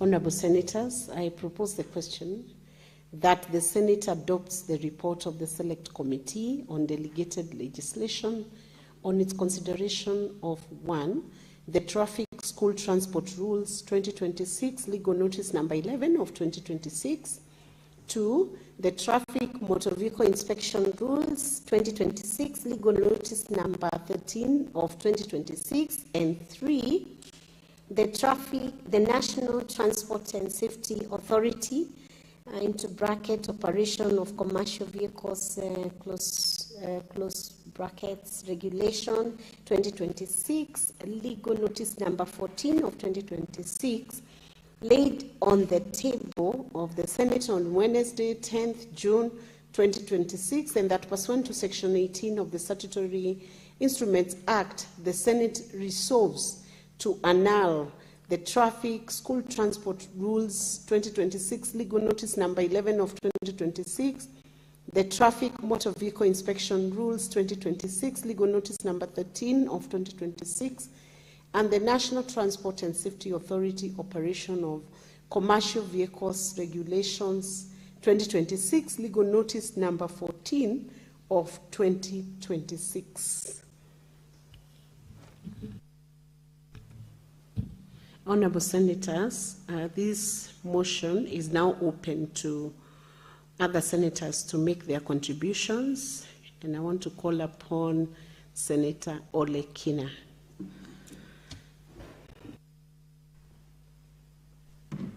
Madam Speaker, thank you. Madam Speaker, if there's a time that I've been very proud of this Senate, and particularly the Delegated Legislation Committee, is now. because we are dealing with urgent matters. You know, in this country, Madam Speaker, we have a business of cut and paste. We copy and paste. You know, we go on benchmarking visit, we travel all around the world. We see what other Department of Motor Vehicles are doing in America, where I live also. There is a Department of Motor Vehicles, DMV, and there are licensed inspection centers, which has been licensed by the Department of Motor Vehicles to be able to put annual stickers. But, Madam Speaker, that is a culture which is entrenched in the society in America. When you buy a car, you know that on an annual basis, you'll have to take that car for inspections. In fact, when a traffic officer stops you in America, they'll ask you for 2 items. One, your driver's license and your registration document, which you are required to have both in your car at all times. So, Madam Speaker, if we now decide that we want to leapfrog, but we are leapfrogging and leaving the community behind and forcing them to be able to leapfrog, whether they understand or not, are we now then going to say we are a developed nation, Madam Speaker? These 3 legal notices, I see them as recipe for chaos. Recipe for chaos in our schools. And I was just listening to my brother, Mungatana, whom I really appreciate for taking the time to explain to Kenyans what the Senate is doing. You know, a lot of time, Madam Speaker, people don't know what the work of the Senate does. Now, let me demystify it further to you. Parliament, which is made up of the National Assembly and the Senate, comes up with laws. And they have the power of the purse. The executive has the power of the sword. And the judiciary has the power of mercy. But Parliament, through its own wisdom, decided that we will delegate some of our powers to the executive so that they can come up with regulations on how to implement our legislations, the laws that we pass. And when we pass these laws, Madam Speaker, we go through a very vigorous process, you know, where it is a proposal. After the proposal, it is pre-publication scrutiny to see whether the piece of legislation that you're proposing is constitutionally sound. After that, it goes into publication. Then it is read the first time on the floor of this House. After being read the first time on the floor of this House, it is now notified to the public that there will be public participation. And public participation, although some people who do not believe in democracy really detest it because it slows down everything, it is very, very important. So this Senate took the time, the National Assembly took the time, went out, carried out public participation, developed legislation to be able to govern our traffic sector. When they did that, they listened. Even the person who did not understand the importance of that law was educated. A lot of resources were put in use to make sure that people know. School kids, they know you will get to your bus. Matiang'i came, he changed the colors of all school buses to be yellow, copied that from America. Once he copied from America, then he comes in here. Now, our roads in America or roads in Kenya are different. The roads in America, you know very well that when a school bus is coming and the school bus stops, there's got a piece of metal that comes out with a stop sign. Vehicles from both sides have got to stop, that side and that side. Now, Kenyans do not know that. But someone very clever sitting at the NTSA decide that I am going to cut and paste. I'm going to take everything that the Americans are doing and copying it and developing a very beautiful legal notice that will do the following. It will create jobs because then it will now require inspection centers to be put across the country, where everyone, including you, Madam Speaker, will be required to take your car there for inspection. You get an annual sticker.